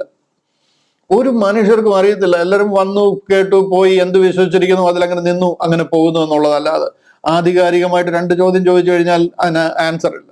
This is the truth and this is the only truth. നിങ്ങൾ വിശ്വസിച്ചു കഴിഞ്ഞാൽ നിങ്ങൾക്ക് അത് രക്ഷയാണ്. പലരും പറയാറുണ്ട്, നമ്മളത് ഇങ്ങനെ പറയുന്നത് കാരണം നമ്മളെന്തോ കൾട്ട് ഗ്രൂപ്പാണെന്നൊക്കെ പറയുന്നവരുണ്ട്. ഇത് സത്യമാണെന്ന് പറയുന്നതിന് ഒരു മടിയും വേണ്ട. ഇതല്ലാതെ വേറൊരു സത്യമല്ല. ഇതിൽ പറഞ്ഞിരിക്കുന്ന സത്യമാണ് നമ്മൾ ഈ പഠിപ്പിക്കുന്നത്. അത് ആരോട് വേണമെങ്കിലും പറഞ്ഞു കൊടുക്കാൻ നമ്മൾ തയ്യാറാണ്. പക്ഷെ അതിന്റെ ബേസിക്സ് മനസ്സിലാക്കിയിരിക്കണം എന്ന് മാത്രമേ അതിനൊരു പ്രീ റിക്വസ്റ്റ് ഉള്ളൂ. ചക്രവാക്ക് മുഖസ്തുതിയും പറഞ്ഞ് സാധുക്കളുടെ ഹൃദയങ്ങളെ വഞ്ചിച്ചു കളയുകയും ചെയ്യുന്നു. അടുത്ത വാക്യം, നിങ്ങളുടെ അനുസരണം പരക്കെ എല്ലാവർക്കും പ്രസിദ്ധമായിരിക്കുന്നു. റോമിലെ സഭയെക്കുറിച്ച് പറയുക, നിങ്ങളെക്കുറിച്ച് എല്ലാവരും അറിഞ്ഞിരിക്കുന്നു, പരക്കെ എല്ലാവരും പ്രസിദ്ധമായിരിക്കുന്നു. അതുകൊണ്ട് ഞാൻ നിങ്ങൾ നിമിത്തം സന്തോഷിക്കുന്നു. എങ്കിലും നിങ്ങൾ നന്മയ്ക്ക് ജ്ഞാനികളും തിന്മയ്ക്ക് അജ്ഞന്മാരും ആകണമെന്ന് ഞാൻ ഇച്ഛിക്കുന്നു. നന്മയുള്ളവരായിരിപ്പീൻ എന്ന് പറയാം. നമ്മുടെ സമയം തീർന്നല്ലോ, ഞാൻ പെട്ടെന്ന് നീങ്ങുകയാണ്. സമാധാനത്തിന്റെ ദൈവമോ വേഗത്തിൽ സാത്താനെ നിങ്ങളുടെ കാൽ കീഴെ ചതച്ചു കളയും. നമ്മുടെ കർത്താവായ യേശു ക്രിസ്തുവിന്റെ കൃപ നിങ്ങളോട് കൂടെ ഇരിക്കുമാറാകട്ടെ.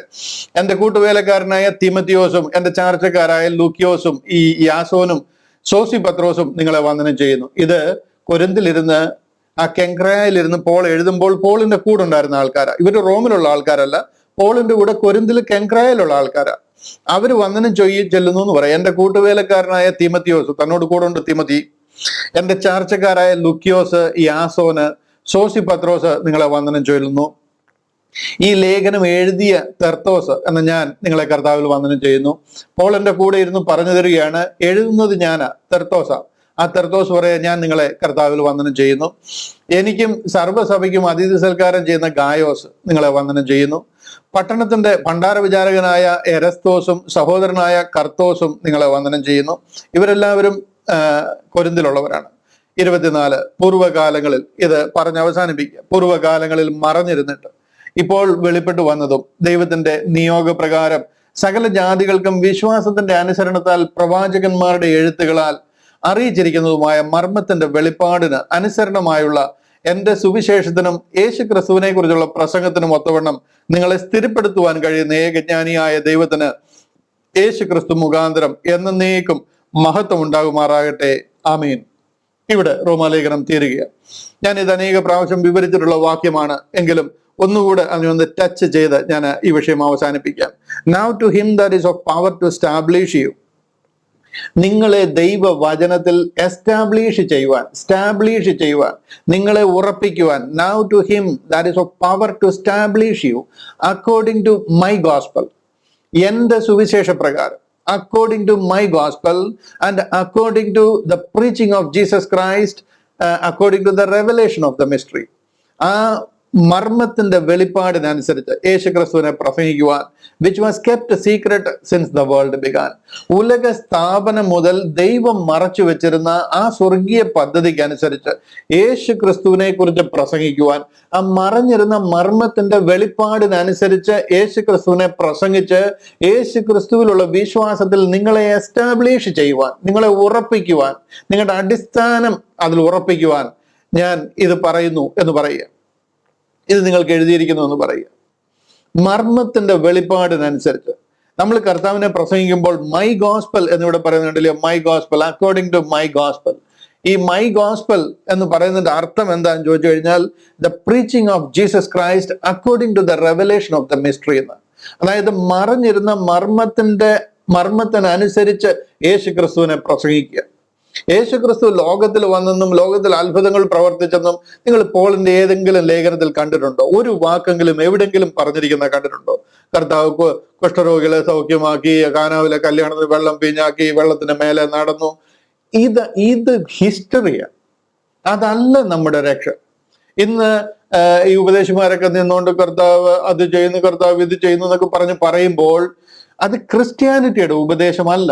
ഓഫ് കോഴ്സ് അത് കർത്താവാണ്, കർത്താവ് വന്ന യഹൂദന്റെ ഇടയിലാണ്, കർത്താവ് അത്ഭുതങ്ങൾ ചെയ്തു എന്നുള്ളതെല്ലാം ശരിയാണ്. ബട്ട് അതിന് ക്രിസ്ത്യാനിറ്റിയിൽ ഒരു സിഗ്നിഫിക്കൻസ് ഇല്ല എന്നുള്ളതാണ് എൻ്റെ വാസ്തവം. മനസ്സിലാകുന്നുണ്ടോ?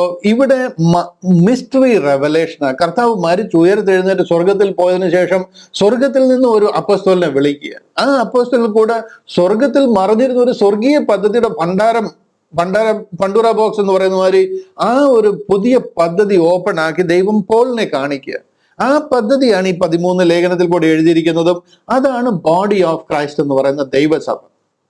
അത് ആ മറഞ്ഞിരുന്ന മർമ്മത്തിന്റെ വെളിപ്പാടിനനുസരിച്ച് നിങ്ങൾ പ്രസംഗിച്ചില്ല എന്നുണ്ടെങ്കിൽ നിങ്ങൾ ക്രിസ്ത്യാനിറ്റി അല്ല പിന്നെ പ്രസംഗിക്കുന്നത്. ഇവിടെ വളരെ വ്യക്തമായിട്ട് പറയുക, now to him that is of power to establish you according to my gospel and the preaching of Jesus Christ according to the revelation of the mystery, which was kept secret since the world began. ആകാശത്തിനും ഭൂമിക്കും അടിത്തറയിട്ടതിന് മുമ്പ് മുതലേ മറച്ചു വെച്ചിരുന്ന ഒരു സംഗതി പോളിൽ കൂടെ വെളിപ്പെടുത്തി കൊടുക്കുക. ഇത് ഏദൻ തോട്ടത്തിൽ പറഞ്ഞ സുവിശേഷം തന്നെയാണ് ഇപ്പോഴും ഫോളോ ചെയ്യുന്നത്. കർത്താവ് ഇന്നലെയും ഇന്നും എന്നേക്കും അനന്യനാണ് എന്നൊക്കെ ചില തിയറികളും പഠിച്ചു വെച്ചിട്ട് കാര്യങ്ങൾ ഗ്രഹിക്കാതെ എതിലെയോ പോയിരിക്കുക. Hallelujah, this is the truth. ഇവിടെ 15-ാമത്തെ വാക്യത്തിൽ 24-ാമത്തെ വാക്യത്തിൽ പൂർവ്വകാലങ്ങളിൽ മറഞ്ഞിരുന്നിട്ട് ഇത് മലയാളത്തിലെ ട്രാൻസ്ലേഷൻ നമുക്ക് പൂർണ്ണമായിട്ട് മനസ്സിലാകാത്ത രീതിയിൽ വേണ്ടുന്ന കൃത്രിമങ്ങളൊക്കെ അതിൽ നടത്തിയിട്ടുണ്ട്. പക്ഷേ ഇംഗ്ലീഷിൽ അത് ഉള്ളതുകൊണ്ട് ക്ലിയർ ആയിട്ട് നമുക്ക് പിടികിട്ടുന്നുണ്ട് എന്താ എഴുതിയിരിക്കുന്നത് എന്നുള്ളത്. ഇപ്പോൾ വെളിപ്പെട്ട് വന്നതും നിത്യദൈവത്തിന്റെ നിയോഗപ്രകാരം ഇപ്പോൾ വെളിപ്പെട്ട് വന്നതാ. കണ്ടില്ലേ? ഇതിനു മുമ്പൊന്നും വെളിപ്പെട്ടിരുന്നതല്ല. പഴയ നിയമത്തിൽ ഒരുത്തർക്കും അത് വെളിപ്പെട്ടിട്ടില്ല, ഒരുത്തരും അത് പറഞ്ഞിട്ടില്ല. നിത്യദൈവത്തിന്റെ നിയോഗപ്രകാരം സകല ജാതികൾക്കും, ഇത് സകല ജാതികൾക്കും വേണ്ടിയിട്ട് ഈ ഈ ബൈബിള് നോക്കിക്കഴിഞ്ഞാൽ നിങ്ങൾ ഉൽപ്പത്തി മുതൽ മലാക്കി വരെ വായിച്ചു നോക്കിക്കഴിഞ്ഞാൽ ഒത്തിരി പ്രവാചകന്മാരുടെ എഴുത്തുകളുണ്ട്. സകല ജാതികൾക്കും വേണ്ടി എഴുതിയ ഒരു പ്രവചനവും അതിലില്ല. അതെല്ലാം യഹൂദന് വേണ്ടി എഴുതിയിരുന്ന യെശയ്യാവും യിരെമ്യാവും യെഹെസ്കേലും ദാനിയേലും എല്ലാം യഹൂദനോട് സംസാരിച്ചിരുന്നവരാണ്. അല്ല ജാതികളുടെ അനുസരണത്തിന് വേണ്ടി പറഞ്ഞ കാര്യങ്ങളല്ല പ്രവാചകന്മാർ. ജാതികളുടെ അനുസരണത്തിന് വേണ്ടി പറഞ്ഞത് ദൈവം ചിലരെ അപ്പോസ്തലന്മാരായും ചിലരെ പ്രവാചകന്മാരായും ചിലരെ സുവിശേഷകന്മാരായും ചിലരെ ഇടയന്മാരായും ചിലരെ ഉപദേഷ്ടാക്കന്മാരായും സഭയിൽ നിയമിച്ചു. ആ പ്രവാചകന്മാരിൽ കൂടി സ്വർഗീയ സത്യങ്ങളെ ദൈവം വെളിപ്പെടുത്തി. ആ പ്രവാചകന്മാരെ കുറിച്ചാണ് ഇവിടെ പറയുന്നത്. വെളിപ്പെട്ടു വന്നത് നിത്യദൈവത്തിന്റെ നിയോഗപ്രകാരം സകല ജാതികൾക്കും വിശ്വാസത്തിന്റെ അനുസരണത്തിനായി പ്രവാചകന്മാരുടെ എഴുത്തുകളാൽ ഹല്ലേലൂയ അറിയിച്ചിരിക്കുന്നതുമായ മർമ്മത്തിന്റെ വെളിപ്പാട്. ഏത് മർമ്മമാണ് മറ്റു പ്രവാചകന്മാരെ അറിയിച്ചത്? ഒരു മർമ്മവും അറിയിച്ചിട്ടില്ല. അവർക്ക് ഒരു മർമ്മവും വെളിപ്പെട്ടിട്ടില്ല. അത് പൂർവ്വകാലങ്ങൾക്കും തലമുറകൾക്കും മറഞ്ഞു കിടന്ന മർമ്മമെങ്കിലും ഇപ്പോൾ തന്റെ വിശുദ്ധ അപ്പോസ്തലന്മാർക്ക് വെളിപ്പെട്ടു വന്നിരിക്കുന്നു. അതാ പോൾ പ്രസംഗിച്ചത്. അറിയിച്ചിരിക്കുന്നതുമായ മർമ്മത്തിന്റെ വെളിപ്പാടിന് അനുസരണമായുള്ള എന്റെ സുവിശേഷം. എന്താ എന്റെ സുവിശേഷം? അതാണ് preaching of Jesus Christ according to the revelation of the mystery. എന്റെ സുവിശേഷത്തിനും യേശു ക്രിസ്തുവിനെ കുറിച്ചുള്ള പ്രസംഗത്തിനും ഒത്തവണ്ണം നിങ്ങളെ സ്ഥിരപ്പെടുത്തുവാൻ കഴിയുന്ന ഏകജ്ഞാനിയായ ദൈവത്തിന് യേശു ക്രിസ്തു മുഖാന്തരം എന്നേക്കും മഹത്വം ഉണ്ടാകുമാറാകട്ടെ. ആമേൻ. ഹല്ലേലൂയ. അനുഗ്രഹത്തോട് ഞാൻ അത് വായിച്ച് റോമാലേഖനം അവിടെ നിർത്തുകയാണ്. റോമാലേഖനത്തിന്റെ 16-ാം അധ്യായത്തിന്റെ അവസാനത്തെ വാക്യമാണ് നമ്മൾ വായിച്ചത്. ഏകജ്ഞാനിയായ ദൈവത്തിന് യേശു ക്രിസ്തു മുഖാന്തരം എന്നേക്കും മഹത്വം ഉണ്ടാകുമാറാകട്ടെ. ആമേൻ. ഹല്ലേലൂയ. ഇത്രത്തോളം റോമാലേഖനം ചിന്തിച്ചു തീർക്കുവാൻ ദൈവം നമ്മളെ സഹായിച്ചു. പെട്ടെന്ന് ഒരു 5 മിനിറ്റ് കൊണ്ട് ഞാനൊരു ഒന്ന് റീക്യാപ്പ് ചെയ്ത് ഇന്നത്തെ ക്ലാസ് അവസാനിപ്പിക്കുവാനായിട്ട് ആഗ്രഹിക്കുകയാണ്. നമ്മൾ റോമാലേഖനത്തിൽ അടുത്ത ഒരു ദിവസം കൂടി ഞാൻ അതിനു വേണ്ടിയിട്ട് വേർതിരിക്കുന്നില്ല. അടുത്ത ദിവസം മറ്റു പുസ്തകങ്ങൾ പഠിക്കുവാനായിട്ട് മാറുകയാണ്. ഇന്ന് റോമാലേഖനത്തിന്റെ അവസാനമാണ്. അതുകൊണ്ട് ഞാൻ പെട്ടെന്ന് ഒന്നുകൂടെ അതിനൊന്ന് ക്രോഡീകരിച്ചിട്ട് എന്താ പറയുന്നത്, അതിന്റെ ഒരു സമ്മറി ഒന്ന് പെട്ടെന്ന് പറയാം. അതായത് റോമാലേഖനം നിങ്ങൾ ഇത്രയും പേര് പഠിച്ചു. ഇവിടെ ആര് ചോദിച്ചാലും ഇതിനെ സിമ്പിളായിട്ട് പറഞ്ഞു കൊടുക്കാൻ നമുക്ക് അറിഞ്ഞിരിക്കണം. 1-ാമത്തെ അധ്യായം മുതൽ 3-ാമത്തെ അധ്യായം വരെ പറയുന്നത് ദ പ്രോബ്ലം, മാനവരാശിക്കുണ്ടായിരുന്ന പ്രോബ്ലം, പ്രശ്നം. എന്താണ് നമ്മുടെ പ്രശ്നം എന്ന് പറയുക? 1 to 3 ദ പ്രോബ്ലം. 4-5 അധ്യായങ്ങളിൽ ദ സൊല്യൂഷനാണ്, അതിനുള്ള സൊല്യൂഷൻ, അതിനുള്ള പരിഹാരം. റോമാലേഖനം 1 മുതൽ 3 വരെ അതിന്റെ പ്രശ്നമാണ്, മാനവരാശിക്കുണ്ടായിരുന്ന പ്രശ്നമാണ്. 4-5 അധ്യായങ്ങൾ അതിനുള്ള പരിഹാരം, പ്രശ്ന പരിഹാരമാണ്. ഗ്രേസ് ത്രൂ ഫെയ്ത്ത്, നമ്മൾ രക്ഷിക്കപ്പെടുന്ന ഒരു ജസ്റ്റിഫൈഡ് ത്രൂ ഫെയ്ത്ത് എന്നുള്ളൊരു ഒരു വിഷയമാണ് അതിൽ പഠിക്കുന്നത്. ഇവിടെ അതിന്റെ സൊല്യൂഷൻ, അതിന്റെ പരിഹാരമാണ്. 6 മുതൽ 8 വരെയുള്ള അധ്യായങ്ങളിൽ അതിന്റെ ഫലമാണ്. നമ്മളങ്ങനെ രക്ഷിക്കപ്പെട്ടതിന്റെ, അങ്ങനെ പരിഹാരത്തിലൂടെ നമുക്ക് രക്ഷ ലഭിച്ചതിന്റെ, അതിന്റെ ആ ഫലം, അതിന്റെ ആ പ്രോഡക്റ്റാണ്, അതിന്റെ റിസൾട്ടാണ്. 9 മുതൽ 11 വരെ ദൈവത്തിന്റെ വിശ്വസ്തതയെ കാണിക്കുക. അതായത് യഹൂദനെ ദൈവം മാറ്റി വെച്ചിരിക്കുന്നു, അവനെ യഥാസ്ഥാനപ്പെടുത്തും. ദൈവം അവനോടൊരു പ്രോമിസ് ചെയ്തിരുന്നു, അവനെ കൊണ്ടുവന്നതാണ്. പക്ഷെ വഴിക്ക് വെച്ച് അവനെ നിർത്തി വെക്കേണ്ടതായിട്ട് വന്നു. എന്നാൽ ദൈവം അവരെ യഥാസ്ഥാനപ്പെടുത്തും. Faithfulness of God. മനസ്സിലായോ? ഗാഡ്സ് ഫെയ്ത്ത്ഫുൾനെസ് എന്നൊരു കാര്യമാണ് 9 മുതൽ 11 വരെയുള്ള അധ്യായങ്ങളിൽ നമ്മൾ പഠിച്ചത്. 12 മുതൽ 16 വരെയുള്ള അധ്യായങ്ങൾ നമ്മൾ പഠിച്ചത് ദ ട്രാൻസ്ഫോംഡ് ലൈഫ്, അല്ലെന്നുണ്ടെങ്കിൽ എന്താ പറയുന്നത്, പരിവർത്തനം പ്രാപിച്ച, മാറ്റം സംഭവിച്ച ഒരു ജീവിതം. അതാണ് റോമാലേഖനത്തിന്റെ 1 മുതൽ 16 വരെയുള്ള അധ്യായങ്ങളുടെ വിഭജനം. നമ്മൾ പല രീതിയിൽ ഇതിനെ ചിന്തിച്ചിട്ടുണ്ട്, എന്നാലും വളരെ സിംപ്ലിഫൈഡ് വേർഷനാണ് ഞാനീ പറയുന്നത്. 1 മുതൽ 3 വരെ ദ പ്രോബ്ലം, 4-ഉം 5-ഉം ദ സൊല്യൂഷൻ, 6, 7, 8 ദ റിസൾട്ട് അല്ലെങ്കിൽ ദ പ്രോഡക്റ്റ്, 9 മുതൽ 11 വരെ ഗാഡ്സ് ഫെയ്ത്ത്ഫുൾനെസ്, 12 മുതൽ 16 വരെ ദ ട്രാൻസ്ഫോംഡ് ലൈഫ്, മാറ്റം സംഭവിച്ച, പരിവർത്തനം സംഭവിച്ച ജീവിതം. ഇതിൽ കൂടി റോമാലേഖനം മുഴുവനും ഒതുങ്ങിയിരിക്കുക. ഇതാണ് ക്രിസ്ത്യാനിറ്റിയുടെ ഡോക്ട്രിൻ, അല്ലെന്നുണ്ടെങ്കിൽ ഫൗണ്ടേഷൻ എന്ന് പറയുന്നത്. 1 മുതൽ 11 വരെ നോക്കിക്കഴിഞ്ഞാൽ ഡോക്ട്രിനൽ സൈഡാ പറഞ്ഞിരിക്കുന്നത്, ഉപദേശപരമായിട്ടുള്ള കാര്യങ്ങളാണ്. 12 മുതൽ 16 വരെയുള്ളത് പ്രായോഗിക ക്രിസ്തീയ ജീവിതം എങ്ങനെ നയിക്കാം എന്നുള്ള വിഷയമാണ്. ഈ പുസ്തകത്തിലാണ് നമ്മൾ പൊതുവായിട്ട് മുൻ നിയമനം, അതുപോലെ തന്നെ തിരഞ്ഞെടുപ്പ്, നമ്മുടെ രക്ഷ, നീതീകരണം, വീണ്ടെടുപ്പ്, മുൻ അറിവ്, എന്താ പറയുന്നത്, വിശുദ്ധീകരണം, തേജസ്കരണം എന്നൊക്കെയുള്ള വിഷയങ്ങൾ പഠിക്കുന്നത്. Pre destination, four knowledge, justification, glorification, sanctification, ഈ വാക്കുകളൊക്കെ വരുന്നത് റോമാലേഖനത്തിലാണ്. കാര്യം ഇതെല്ലാം ഇതിന്റെ ബേസിക്സ് ആണ്. അല്പം കൂടെ ഓപ്പണാക്കിയാൽ 1 മുതൽ 3 വരെ പറയുന്ന ഡോക്ട്രിൻ ഓഫ് സിൻഫുൾ ഹ്യൂമാനിറ്റി, പാപത്തിന് അടിമയായി പോയ മനുകുലത്തിനെ കുറിച്ചുള്ള ഉപദേശം. നീതിമാൻ ഒരുത്തൻ പോലുമില്ല, ആരുമില്ല, ഒരുത്തൻ പോലുമില്ല, എല്ലാവരും വഴിതെറ്റി ഒരുപോലെ കൊള്ളരുതാത്തവരായി തീർന്നു. നന്മ ചെയ്യുന്നവനില്ല, ഒരുത്തൻ പോലുമില്ല, യഹൂദനുമില്ല, ജാതികളുമില്ല, ഒരുത്തരുമില്ല. ഇതാണ് 1 മുതൽ 3 വരെ ദ പ്രോബ്ലം ആണെന്ന് പറയാൻ കാര്യം. പ്രശ്നം, മാനവകുലത്തിന്റെ പ്രശ്നം ഇതാണ്. അത് വിവരിച്ചിരിക്കുന്ന അധ്യായം 1 മുതൽ 3 വരെ. രണ്ടാമതായിട്ട് doctrine of justification by grace through faith, അതായത് കൃപയാൽ വിശ്വാസം മൂലമുള്ള നീതീകരണം, അത് പറഞ്ഞിരിക്കുന്നതാണ്. കൃപയാൽ, ആരുടെ കൃപയാൽ? ദൈവത്തിന്റെ കൃപയാൽ, കർത്താവിന്റെ കരുണയാൽ, നമ്മുടെ ആഴമായ വിശ്വാസം മൂലം നമുക്ക് ലഭിക്കുന്ന നീതീകരണം അല്ലെങ്കിൽ രക്ഷ. ഇവിടെ എല്ലാം ഒരു കോർട്ട് ലാംഗ്വേജാ, കോടതി ഭാഷയാണ് ഉപയോഗിച്ചിരിക്കുന്നത്. അതുകൊണ്ടാണ് ഈ നീതീകരണം എന്നൊക്കെ രക്ഷയ്ക്ക് ഇവിടെ ഉപയോഗിച്ചിരിക്കുന്നത്. അതിന്റെ അർത്ഥം രക്ഷ എന്നുള്ളത് ഉള്ളൂ. നീതീകരണം എന്ന് പറഞ്ഞിട്ട് നിങ്ങൾ ഈ അവസാന ക്ലാസ്സിലും കൺഫ്യൂഷൻ ആകാനിടയാവരുത്. നീതീകരണം എന്ന് പറഞ്ഞാൽ രക്ഷ എന്നുള്ളത് അതിന്റെ അർത്ഥം ഇവിടെ ഉള്ളൂ. റോമാലേഖനം 5:1 പറയുന്നു, വിശ്വാസത്താൽ നീതീകരിക്കപ്പെട്ടിട്ട് നമ്മുടെ കർത്താവായ യേശു ക്രിസ്തു മൂലം നമുക്ക് പിതാവായ ദൈവത്തോട് സമാധാനമുണ്ട്. ഇവിടെ ഒരു സമാധാനക്കുറവുമില്ല. നിങ്ങൾ നിരപ്പ് പ്രാപിച്ചിരിക്കുക. ലോകത്തിന്റെ ലംഘനങ്ങളെ കണക്കിടാതെ ലോകത്തെ ക്രിസ്തുവിൽ തന്നോട് നിരപ്പിച്ചിരിക്കുക. അതാണ് മിനിസ്ട്രി ഓഫ് റെക്കൺസിലിയേഷൻ. ആ വചനം ഞങ്ങളുടെ പക്കൽ ഭരമേൽപ്പിച്ചിരിക്കുന്നു. അത് ഞങ്ങൾ നിങ്ങളെ അറിയിക്കുന്നു. നിങ്ങളത് ലോകത്തെ അറിയിക്കാൻ പറയുക. ഇതാണ് ഗ്രേറ്റ് കമ്മീഷൻ. 8-ാം അധ്യായത്തിന്റെ 1-ാം വാക്യത്തിലൊക്കെ പറയുന്നത്, അതുകൊണ്ട് ഇപ്പോൾ ക്രിസ്തുവേശുവിലുള്ളവർക്ക് ഒരു ശിക്ഷാവിധിയുമില്ല. കാരണം കർത്താവ് സ്വന്തം രക്തത്താൽ നമ്മളെ വീണ്ടെടുത്തിരിക്കുക. 6-ാം അധ്യായം അതിന്റെ 3-4 വാക്യങ്ങളൊക്കെ എന്ന് പറയുന്നത് എന്താ പറയുന്നത്, ഇതിന്റെ പിവറ്റൽ വേഴ്സസ് ആണ്. ഈ അധ്യായത്തിന്റെ പിവറ്റൽ വേഴ്സസ്, അതിനെ നമ്മൾ തെറ്റാക്കി മനസ്സിലാക്കി കഴിഞ്ഞാൽ നമ്മൾ കംപ്ലീറ്റ് കുഴഞ്ഞു പോകും. ഇന്ന് ക്രിസ്ത്യാനിറ്റിക്ക് അത് അറിയത്തില്ല. ക്രിസ്ത്യാനിറ്റിയിൽ വളരെ ചുരുക്കം പേർക്ക് മാത്രം അറിയത്തുള്ളൂ അത് വെള്ളത്തിലുള്ള സ്നാനമല്ല, അത് പരിശുദ്ധാത്മ സ്നാനത്തെ കുറിച്ചാണ് പറയുന്നത് എന്നുള്ളത്. ഒത്തിരി പേർക്ക് ഈ ഇടക്കാലങ്ങളായിട്ട് അതിനെക്കുറിച്ചൊക്കെ ദൈവം അറിവ്, ബോധോദയം കൊടുക്കുന്നുണ്ട്. റോമാലേഖനം മുഴുവൻ അരിച്ചു പറക്കിയാൽ ഒരു തുള്ളി വെള്ളം നിങ്ങൾക്ക് കിട്ടത്തില്ല. അവിടെ എല്ലാം പറയുന്നത് പരിശുദ്ധാത്മ സ്നാനത്തെ കുറിച്ച്. യേശു ക്രിസ്തുവിനോട് ചേരുവാൻ സ്നാനമേറ്റവരായ നാം എല്ലാവരും ക്രിസ്തുവിന്റെ മരണത്തിൽ പങ്കാളികളാകുവാൻ സ്നാനമേറ്റിരിക്കുന്നു. ഇതൊന്നും വെള്ളത്തിൽ മുക്കി ചേരുന്ന കാര്യമല്ല. പരിശുദ്ധ ആത്മാവ് നമ്മൾ യേശു ക്രിസ്തുവിനോട് ചേർക്കുന്ന സ്നാനമാണ്. ദൈവത്തിന്റെ ആത്മാവ് നമ്മുടെ ആത്മാവിന്റെ മേലേക്ക് വരികയാണ്.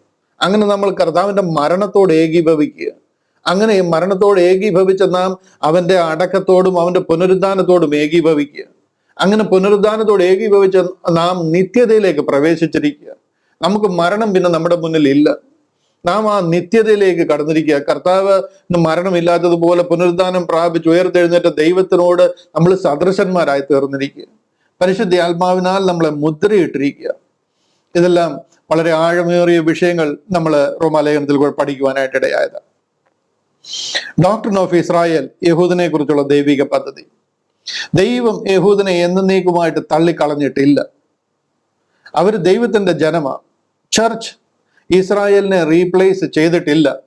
നിങ്ങൾ ഒരു സിയോൻ സഞ്ചാരി അല്ല. സിയോൻ സഞ്ചാരി ഞാൻ, യേശുവിൽ ചാരി ഞാൻ പോകുന്നു ക്രൂശിന്റെ പാതയിൽ എന്നൊക്കെ നമ്മൾ പാടാറുണ്ട്. നിങ്ങൾ ഒരു സിയോൻ സഞ്ചാരി ആക്ച്വലി അല്ല. നിങ്ങളുടെ വിളിയെ സിയോനിൽ പോകാനല്ല. അത് സഞ്ചാരികൾ വേറെ, അവരുണ്ട്, അവരവരുടെ നാട്ടിൽ വന്നിട്ടുണ്ട്. അവരുടെ വിളി വേറെ, അതല്ല താങ്കളുടെ വിളി. ദൈവം അവരെ യഥാസ്ഥാനപ്പെടുത്തും. വിടുവിക്കുന്നവൻ സിയോനിൽ നിന്ന് വരും. യാക്കോബിൽ നിന്ന് അഭക്തിയെ ദൈവം മാറ്റും. അവർ അലമുറയിട്ട് കരഞ്ഞ് ദൈവത്തിന്റെ കാൽക്കൽ വീഴും. അവർ മടങ്ങി വരാനുള്ളവർ മടങ്ങി വരും. 1/3 ദൈവം വേർതിരിക്കും. ആ 1/3 തീയിലൂതി കഴിച്ച പൊന്നു പോലെ ദൈവം അവരെ കാച്ചി ശുദ്ധീകരിക്കും. അവരിൽ നിന്ന് അവർ ദൈവജനമായിട്ട് മാറും. അവർ 1000 ആണ്ട് വാഴ്ചയിൽ ദൈവത്തോടൊപ്പം വാഴും. ഇതെല്ലാം ദൈവിക പദ്ധതിയാണ്. നിങ്ങൾ അതിൽ കയറി നിങ്ങൾ അതിന്റെ ഭാഗമാണെന്ന് പറയാൻ പാടില്ല. നിങ്ങൾക്കത് പറ്റത്തില്ല. അറിവുണ്ടെങ്കിൽ പറ്റത്തില്ല.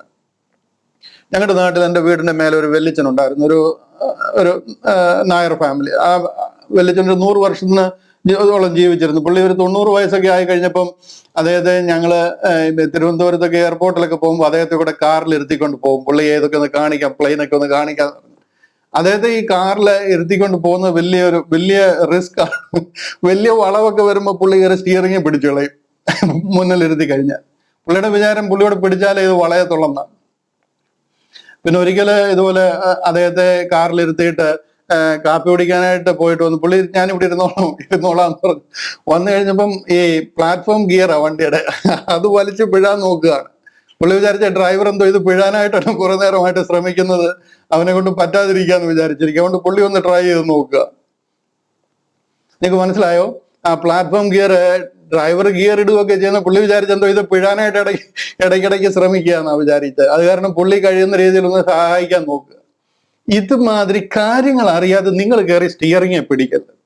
നിങ്ങൾ കയറി ഗിയർ ലിവർ പിഴാൻ നോക്കരുത്. ക്രിസ്ത്യാനിറ്റിയുടെ അസ്ഥിവാരം തോണ്ടുക. ഈ സത്യം മനസ്സിലായില്ല എന്നുണ്ടെങ്കിൽ നമ്മളെന്തോ യഹൂദന്റെ ഭാഗമാണെന്നും നമ്മളെ യഹൂദനെ റീപ്ലേസ് ചെയ്തുവെന്നും. ആകാശവും ഭൂമിയും മാതിരി വ്യത്യാസമുള്ള 2 പദ്ധതിയായ യഹൂദിയ പദ്ധതി. ഇന്നത്തെ യഹൂദൻ ആത്മീയ യഹൂദനല്ല, അവര് രാഷ്ട്രീയ യഹൂദൻ. യേശു ക്രിസ്തു എന്ന് പറഞ്ഞു കഴിഞ്ഞാൽ അവരെ നിന്ദിക്കുന്ന രീതിയിലാണ് അവർ ഇന്നും ആയിരിക്കുന്നത്. ഹല്ലേലൂയ. അവരെ ദൈവം അവരുടെ കണ്ണ് കുരുടാക്കിയിരിക്കുക. എന്നാൽ ദൈവം അവരോട് ഇടപെടും. ദൈവം അവരെ യഥാസ്ഥാനപ്പെടുത്തും. യാക്കോബിൽ നിന്ന് ആ ഭക്തിയെ മാറ്റും. ദൈവം അവരോട് ചെയ്തിരിക്കുന്ന വാഗ്ദത്തമാണ്. നമ്മൾ കാരണം അവർ ദൈവത്തിന് വിരോധികളായിരിക്കുന്നെങ്കിലും പിതാക്കന്മാരെ സംബന്ധിച്ച് പ്രിയന്മാരാ.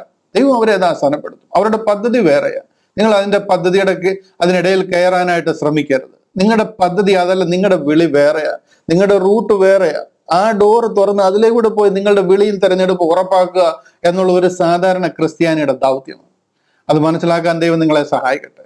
കർത്താവ് കാൽവറിയിലൂടെ തകർക്കപ്പെട്ടു തന്റെ ഓമന കുമാരനെ നമുക്ക് വേണ്ടി കാൽവറിയിൽ തകർത്ത് നമ്മെ വീണ്ടെടുത്തിരിക്കുക. ആ സ്നേഹം മനസ്സിലാക്കുവാൻ, അത് ലോകത്തോട് അറിയിക്കുവാൻ, അത് അനേകരിൽ എത്തിക്കുവാൻ, നന്ദിയുള്ള ഹൃദയത്തോട് ദൈനംദിനം കർത്താവിനെ സ്തുതിക്കുവാൻ റോമാലേഖന പഠനം അതിന് കാരണമായി തീരട്ടെ. നിങ്ങളെ രൂപാന്തരപ്പെടുത്തുവാൻ, നിത്യതയോട് ഏറ്റവും അടുപ്പിക്കുവാൻ, ആ നിത്യതയുടെ സന്തോഷത്തിൽ അനുദിനം ജീവിക്കുവാൻ ദൈവം ഈ പഠനത്തിലൂടെ കൃപ തരട്ടെ എന്ന് പ്രാർത്ഥിക്കുന്നു. അനേകായിരങ്ങളെ തീയിൽ നിന്ന് വലിച്ചെടുക്കുവാൻ കർത്താവ് കൃപ തരട്ടെ. സത്യസുവിശേഷത്തിന് വേണ്ടി നെഞ്ചു നെറ്റി കാണിച്ചു നിൽക്കുവാൻ, ആകാശം ഇടിഞ്ഞു വീണാലും ഇതാണ് സത്യമെന്ന് പറയുവാൻ ദൈവം നിങ്ങളുടെ ഉള്ളിൽ ആത്മാർത്ഥമായ സ്നേഹവും ആത്മീക വിശ്വാസവും ദൈവം നിങ്ങളുടെ ഉള്ളിൽ പകരട്ടെ. റോമാലേഖന പഠനത്തിലൂടെ നിങ്ങൾ അനുഗ്രഹിക്കപ്പെടട്ടെ, നിങ്ങളുടെ കുടുംബം അനുഗ്രഹിക്കപ്പെടട്ടെ, അനേകർ നിങ്ങളിൽ കൂടെ രക്ഷിക്കപ്പെടുവാൻ ഉള്ളവർ അനുഗ്രഹിക്കപ്പെടട്ടെ എന്ന് ഒരിക്കൽ കൂടി പ്രാർത്ഥിക്കുകയും അനുഗ്രഹിക്കുകയും ചെയ്തുകൊണ്ട് വാക്കുകൾക്ക് വിരാമം കുറിക്കുന്നു. കർത്താവിന്റെ കൃപ നമ്മോട് കൂടെ ഇരിക്കുമാറാകും.